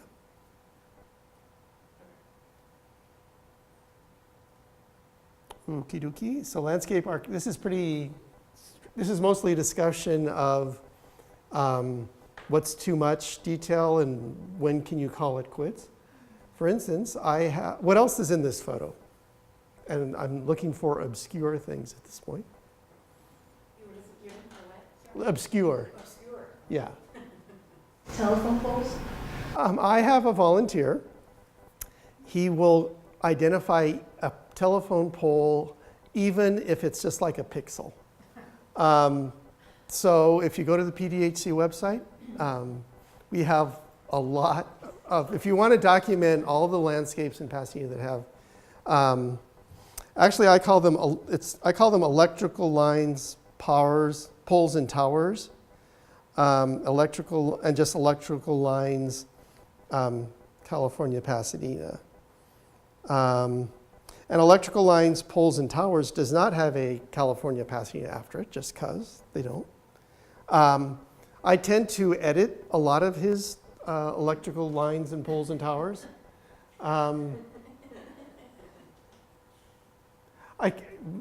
Again, if it's sort of a prominent, or if there's a lot of streets in Pasadena that now have been undergrounded, the utility poles, and that's another subject heading.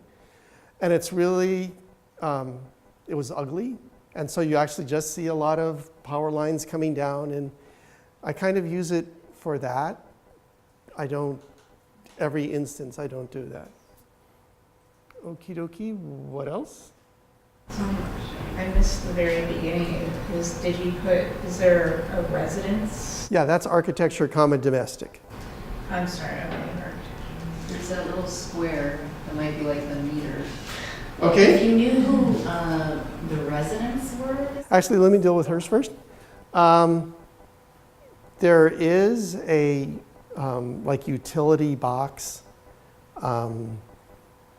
If there's a photo with that on the side of the building that I often use, I just don't think that's important, and I just kind of went. In this case, I would kind of. You were asking for a little. No, but I mean that's a good example because if you could actually make a case, I suppose, that it's an important part of the photo. I would, if I were supervising the person to do this, I'd say you really don't have to do this. So my question is with things like the architect, the owners, and/or the style of home, would any of that be important to put somewhere, either in the notes or? That would be in the note field kind of stuff. So basically, again, the way I would phrase the note field, I would say this photograph was ordered by Williams Gilmore. I would look up a city directory to see if that's a real estate agent. If I don't have a city director, I'd say we think that's the real estate agent. It's for a house at 28, whatever that is, Laguna Vista, which was located near the corner of Paloma and Sierra Madre. And the image was taken in April 3rd, 1950. So yeah, that's very much kind of note field kind of stuff, but not necessarily. If you know the name of the homeowner, and I think this is in your notes, you could do Smith, John, Homes and Haunts, California, Pasadena.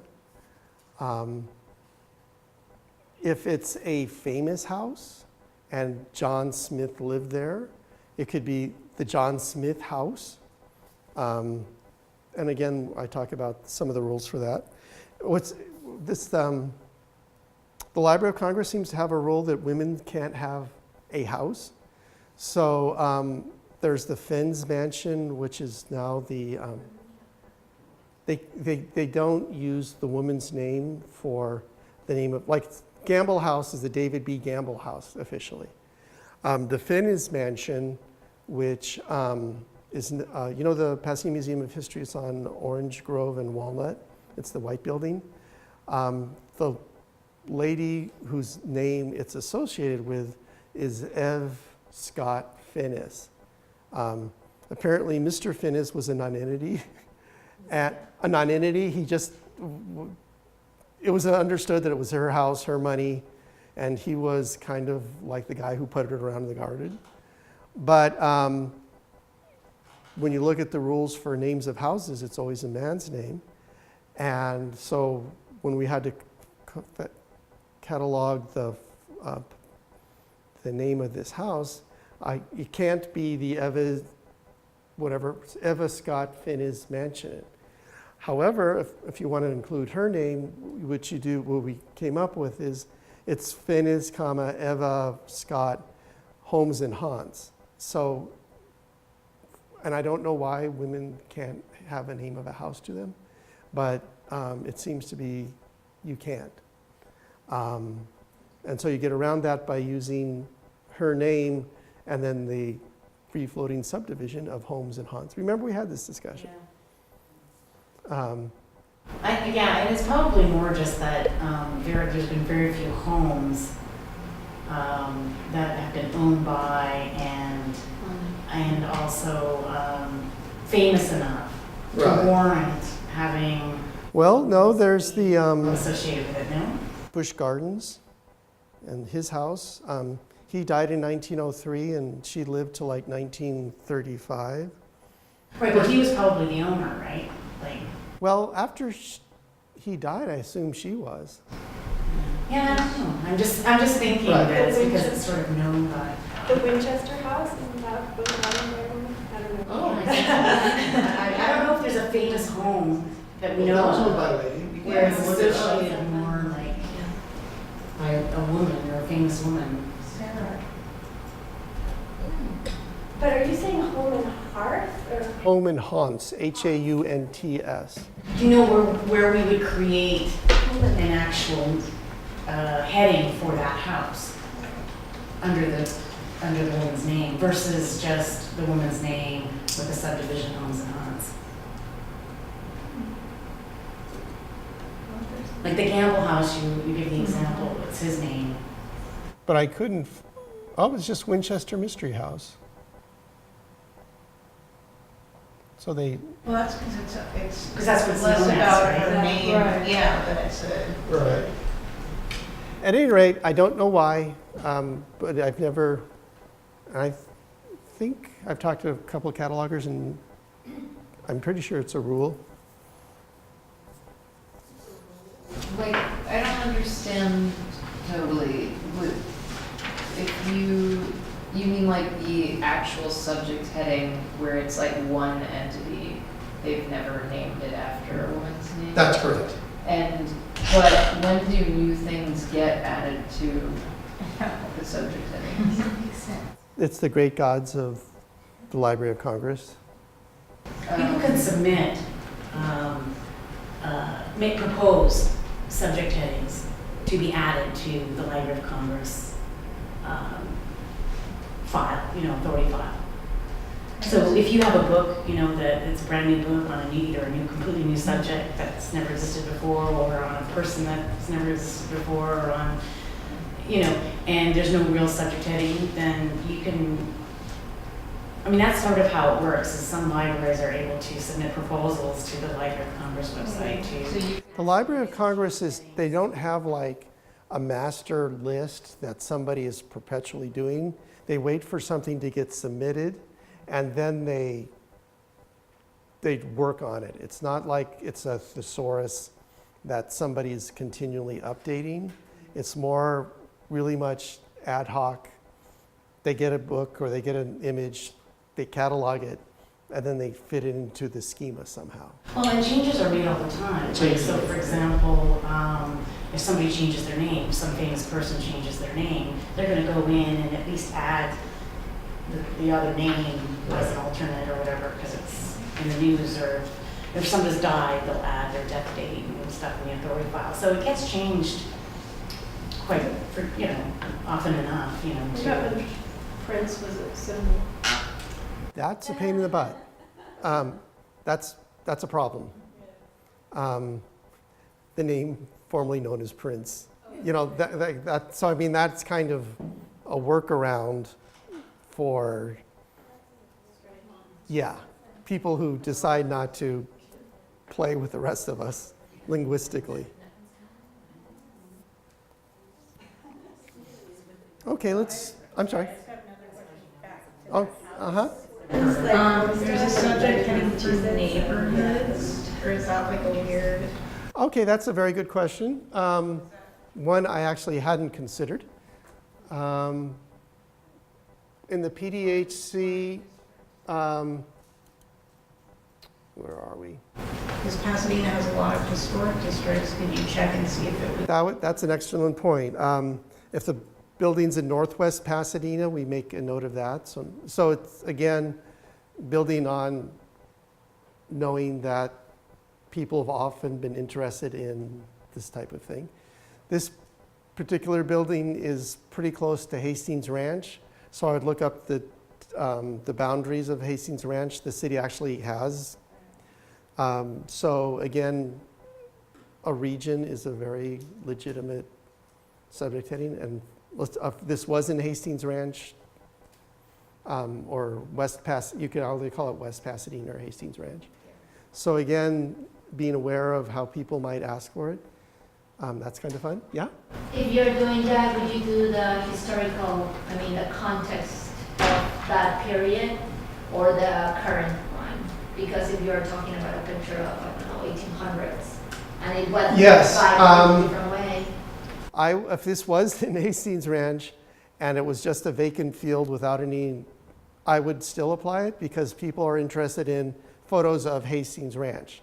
And so they often want to know what was there before the houses. So again, that would be putting like things together when they aren't necessarily together, but you're doing the job of, because if people wanted to know what was in Hastings Ranch before it was Hastings Ranch, there would be no other way to answer that. So you do that. Also, you really can't tell, but this is a wooden fence, and we have a subject heading for wooden fences, but it's just the fence. There's also the doorway, which is actually fairly interesting, and also there's the windows. All buildings have windows, but these seem to be a little more built up. And again, these are not you have to or you can't, but those are things to be aware of, and it depends on your users. There's also, let's see, doorways, landscape. There's this thing. The in Library of Congress, that's called a garden walk. In general, I don't catalog garden walks if they're kind of like a straight line from here to the door. That one's arched. It's a little bit interesting. Well, that's historically how That's how they did it. So, a lot of the houses were. so if you wanted to track that feature, that would be another thing that you could take a look at. Right. And on the more obscure end of the line, there is a subject heading for gutters. So actually, it's street gutters, California, Pasadena, and you know that's a little bit of a gutter there. I wouldn't do it, but it's again, if you're working for the Myron Hunt Street Gutter Photograph Collection, you would probably want to do that.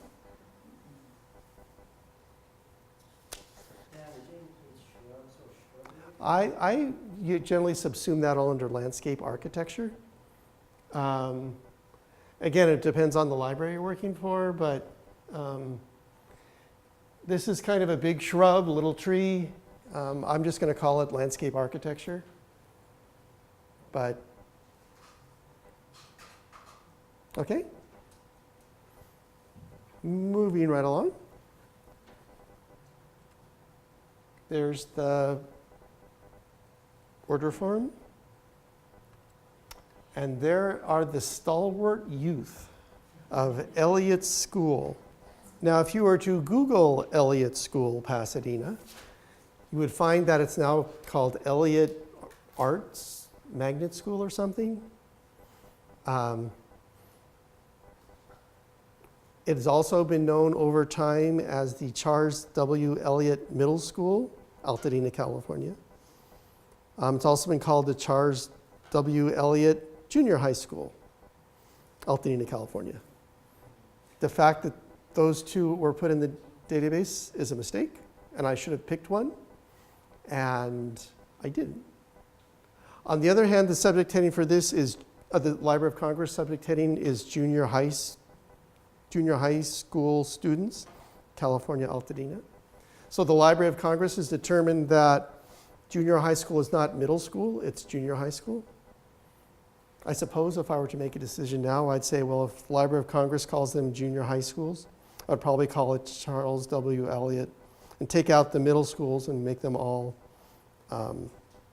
junior high schools. And then in note field, I would put also known as, and ideally what I would do is trace the name changes. So from 1943 to 1958, it was Charles W. Elliott Middle School, and then it became Charles W. Elliott Junior High School. Would you use, I don't know if this is a subject heading on schoolboys? There is teenage boys. So let's get back to the photo. And so what other's noticeable about it that should be determined to be a subject heading?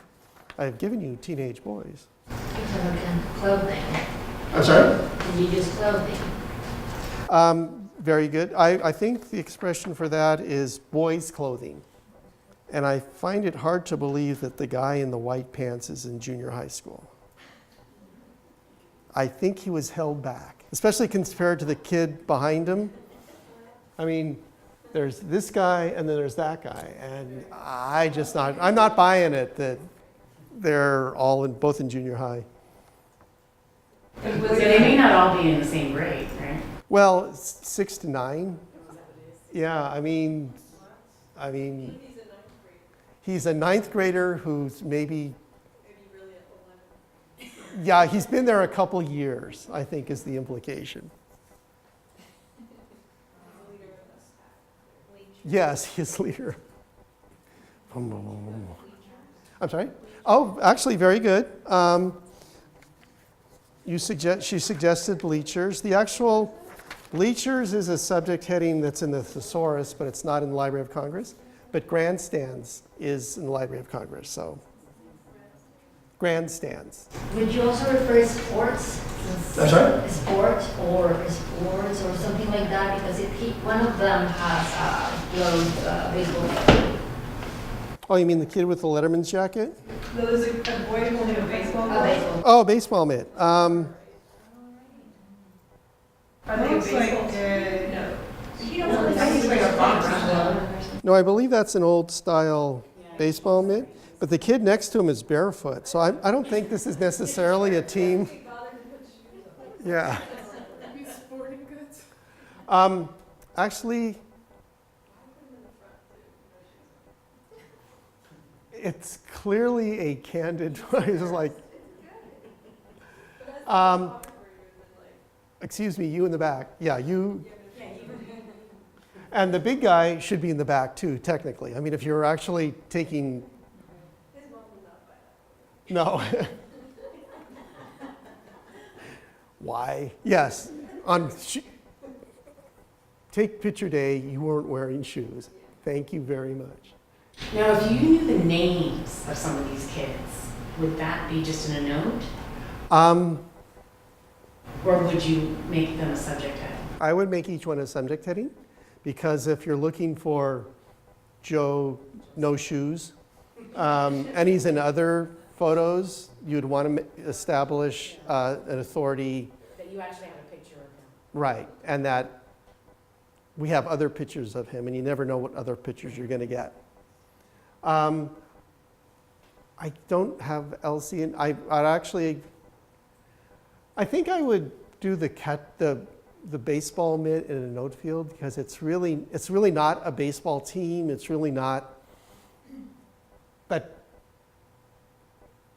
that's just off my top of the head reaction. I'm not sure who mentioned I think it's a first baseman's mitt, maybe. But grandstands. And grandstands can divide geographically. I believe so, yes. The reason why I'm so familiar with grandstands is almost every picture of the Rose Parade has a grandstand in it. So I'm an expert at. Again, there's two sort of generic subject headings. Elliott is a public school, so I would do public schools, comma, or dash, California dash, Altadena. And it's also, and this is more what is the photo, not what it's in it, but it's a group portrait. So it's portraits, comma, group, and very white t-shirts.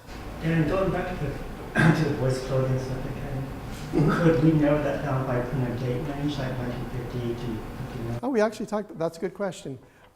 We don't. The way you have to structure that search is to search both the date field and the subject heading field. But some subject headings, some schemas I've seen where they do put the decade at the end of the subject heading.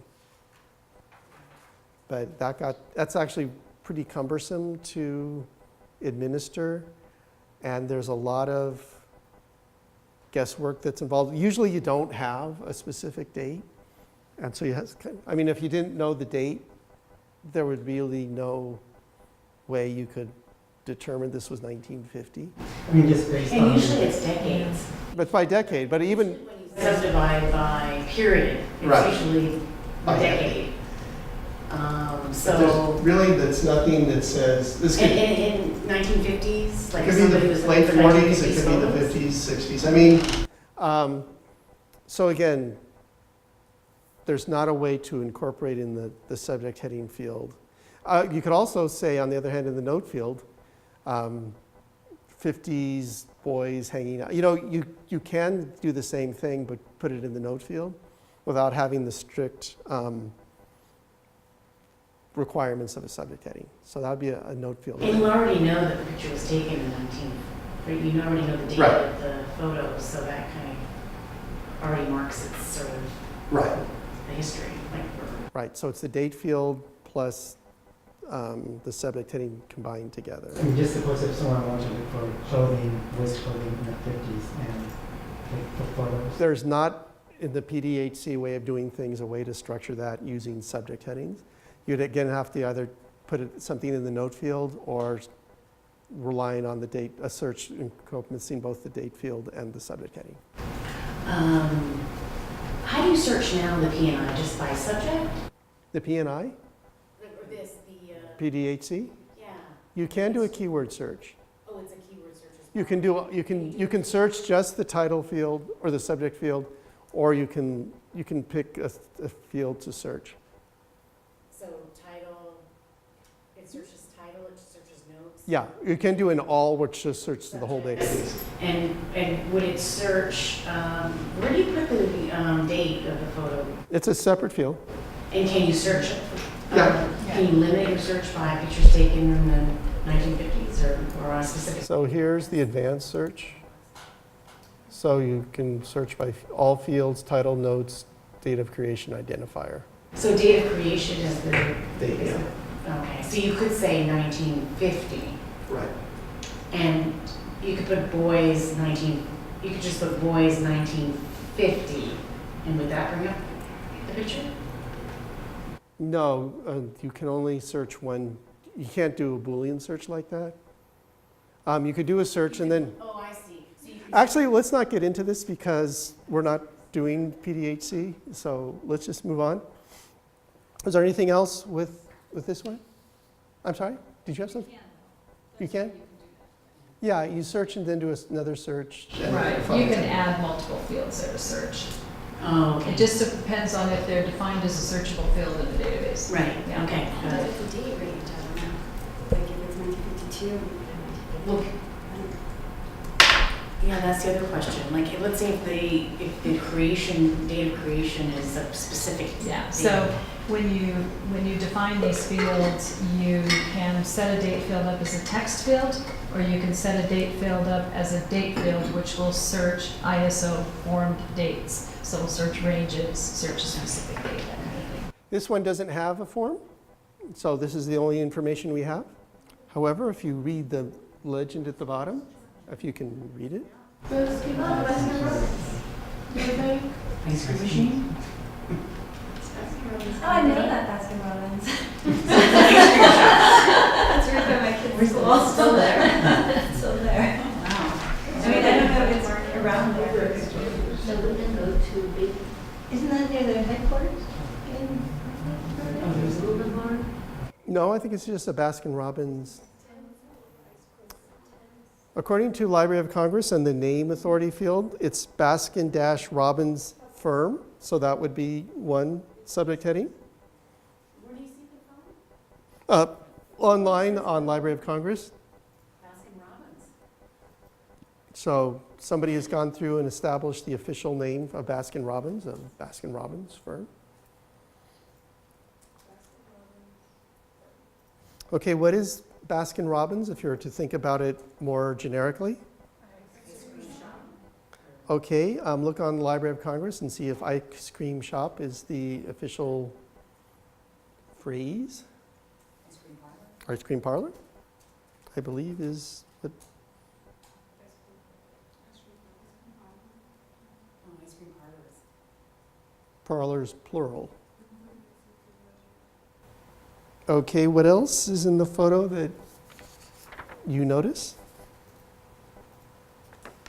you have advertisements. Is it advertisement or is it What are you talking about? What part of the photo? the information on the back that it's like how much it costs, The the ice pricing. cream, Thank you. We have, there's a signs and signboards subject heading, which I use for this. What about Burbank?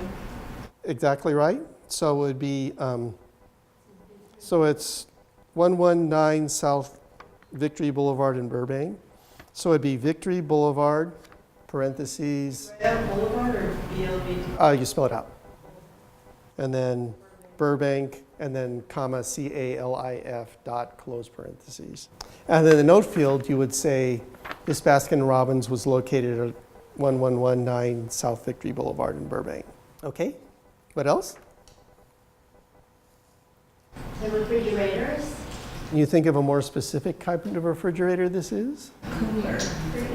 And using the Library of Congress subject headings? Freezers? Getting closer. Commercial. Iceless refrigerator, no. Is it?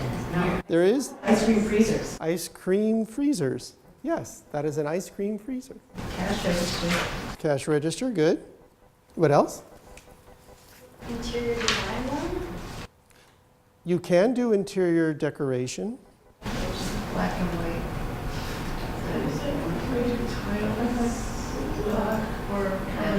Yeah, the floors. What can you? Yeah. Linoleum. It is linoleum, and linoleum is a subject heading. And the reason why I know that linoleum was the appropriate subject heading, because when you look up linoleum on the Library of Congress, the broader term is floor coverings. So obviously they meant the linoleum that you walked on, as opposed to other linoleum. Are those big ice cream You know, you were talking about cones? interior design. Would this not be like commercial designing or what's the word I'm thinking of? Or if you did ice cream parlors design as a subdivision. I didn't Do you know do what I that, mean? Like no. it's more of a commercial, when I think of interior design, I guess I think of domestic architecture. We use it pretty much Or is it- the entirety of anything, yeah. I'm sorry, you said? Is there like models or something for like those big ice cream things? Because that's not really a sign or a signboard. Ice cream cones is a. You know what I'm saying? Like those the big. Ice cream cones is the subject heading, but I think those would be more the things here. There's a subject heading called display of merchandise, which is kind of like the stuff stacked over there. I quite frankly,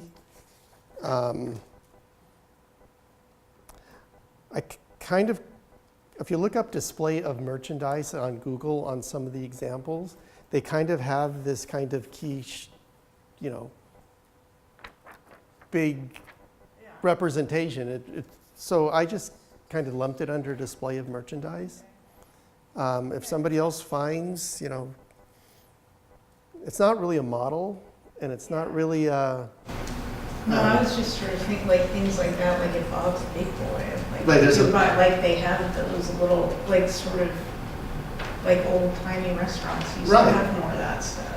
Like in this photo. Yeah. I'm sorry, what is it? Display of merchandise.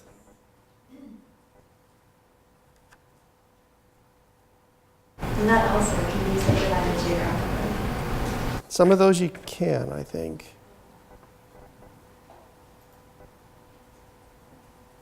So what does that get you if you divide, if you can do that geographically? I'm sorry? Why, It's just a way of being more specific.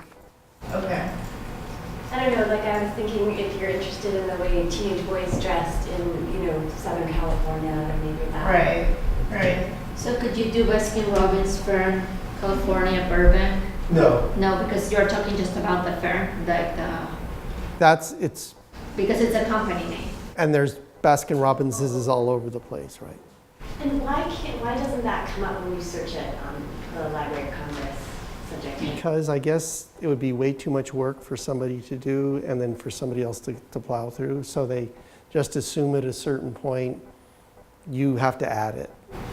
Are you talking about the geographic stuff? Yeah. No, the Baskin Robbins, like I was looking at Baskin Robbins, Baskin Dash. This is basically a 2-hour lecture, and it could very easily be a 20 or 30 week class. So we're making some truncations to kind of get you the basic stuff. But that's an excellent question. There's actually 2 other things in the top portion of the photograph that nobody has mentioned yet. The light, is it? And actually, I can't really make that out, but I assume it's a sign.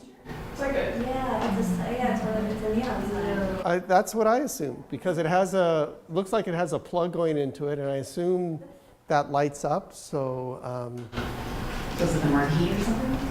it's just a neon sign, and that is the subject heading. I would put that in the note field, especially unless you had a better copy of the original than the scan was. And then there's the other thing in the upper right-hand corner. Air conditioning, maybe? What's the air conditioning? The exhauster? Actually, very good. There is a variant term called air conditioning ducts, and it says see air ducts. So it looks like it has a motor pushing the air through it. So again, you could put that in the note field. We think that's an air duct in the upper right-hand corner, or you could just say that's an air duct. We'll do one more, and then we'll call it a night, I think. And again, we don't have an order form for this one. Is that the one on? Automobiles, yes. I think there's enough of an automobile in both of these to, Gas stations. Is this one on Pasadena? Is that the one on the lake, that old filling station? we don't have an address, and so I don't know. But it could be, huh? There used to be a lot more gas stations, yeah.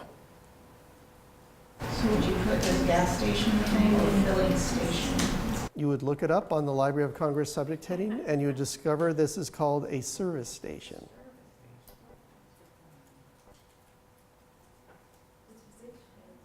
We haven't talked about LAPL and their use, but I used them for here. And I was interested in the gas pumps, and so I just typed in gas pumps here.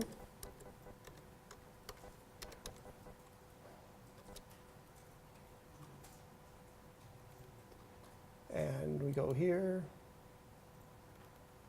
And from this, we can determine that instead of gas pumps, it's gasoline pumps. And this is also a place if you're not having access to the Library of Congress. They also call it service stations. There's no church building in here, but this is another good source for, since the library, especially, basically, LAPL has hundreds of thousands of photographs, and they have very extensive note fields. So if you're stuck for just what to call this, this is a good place to go and borrow from. Because they do a good job of using Library of Congress subject headings. What you can do at this place is if you're feeling doubtful, then you could go back to the Library of Congress, type in gasoline pumps, and then you could see if it's, first of all, true, and then if it's geographically subdividable.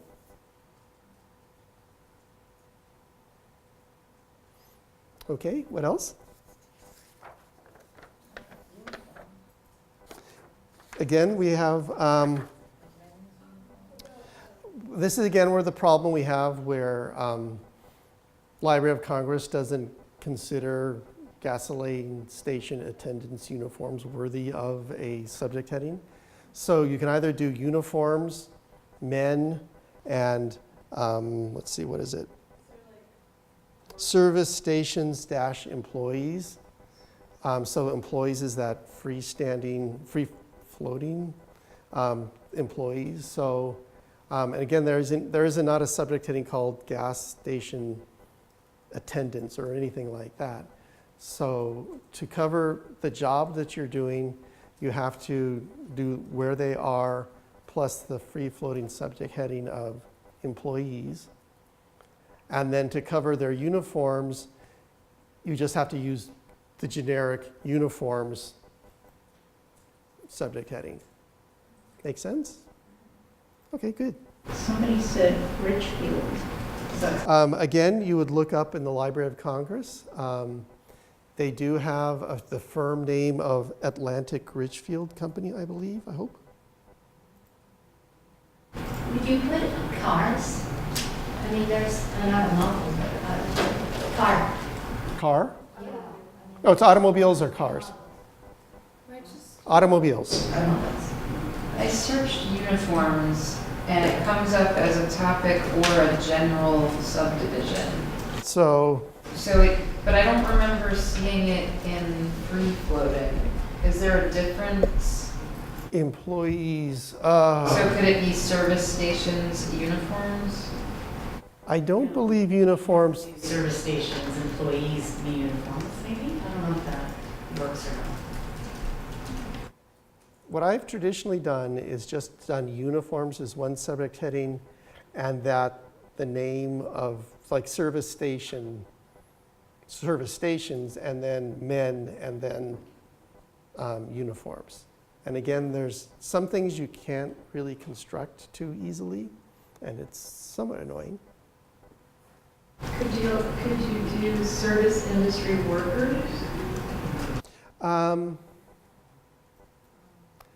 Again, yeah, with that comes up with you pick the most specific that you can. To me, well,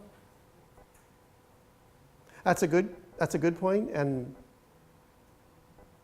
the reason why you wouldn't do it is that that's too broad, and that if you did everybody who's in the service sector and you clump them all together, you would get a lot of, and also it's not, I guess they are service sector employees.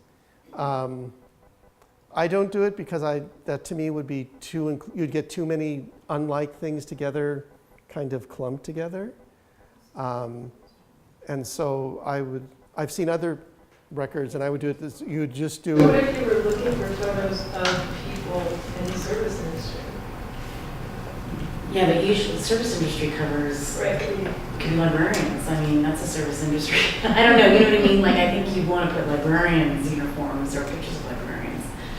You know, the actual, I think it's too broad.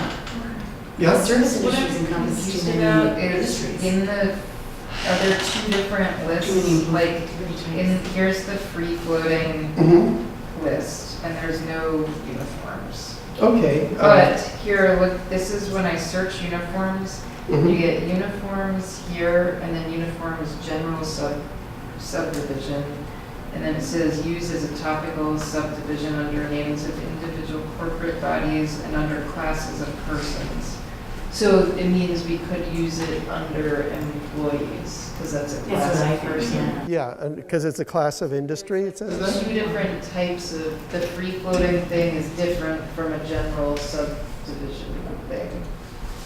I just wondered how did you find,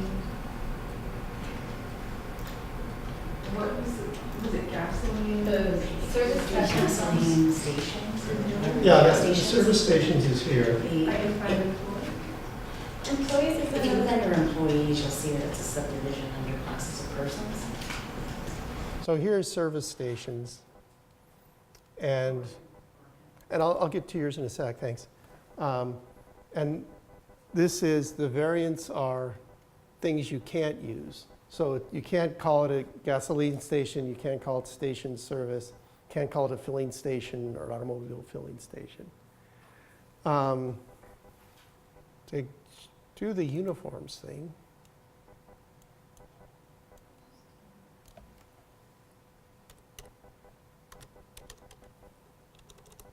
thank you for watching me type. What she's talking about. Did I? I did all instead of, maybe you did subject headings? Yeah, just mine had two uniform entries at the top of the results, and then one of them was like general, and under subdivision type, it had like another thing. So yours like omitted one result. But let me just talk, so I'm sorry?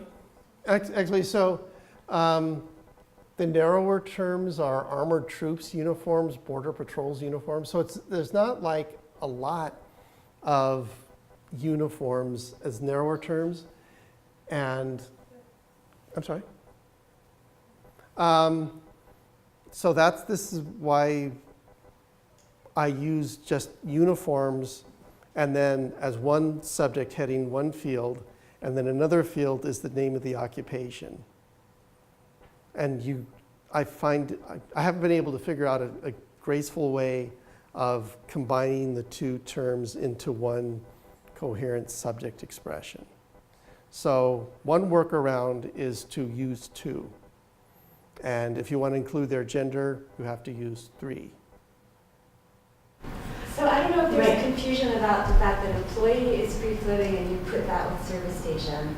And then uniforms is a just completely different subject heading. I don't know if anybody is, Yes. if that's what the, I don't know. I'm if you guys- just confused that there's this other thing called general subdivision that seems like we could play with that, but For we're not really employees. learning about it. For the. Yeah, remember, employees uniforms is used under classes of persons.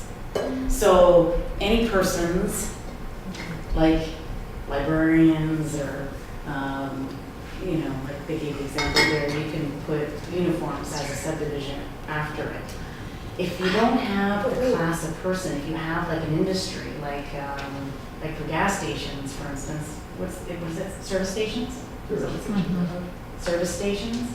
The only way you can get, service stations is not a class of person. So you have to put like employees or something in there. So now you've got employees of service stations. So it seems to me you could add the subdivision uniforms after that as part of the subdivision. You know what I mean? And add an additional subdivision. I've seen it more often done as a separate. I think we're coming to a time where I'm running on fumes.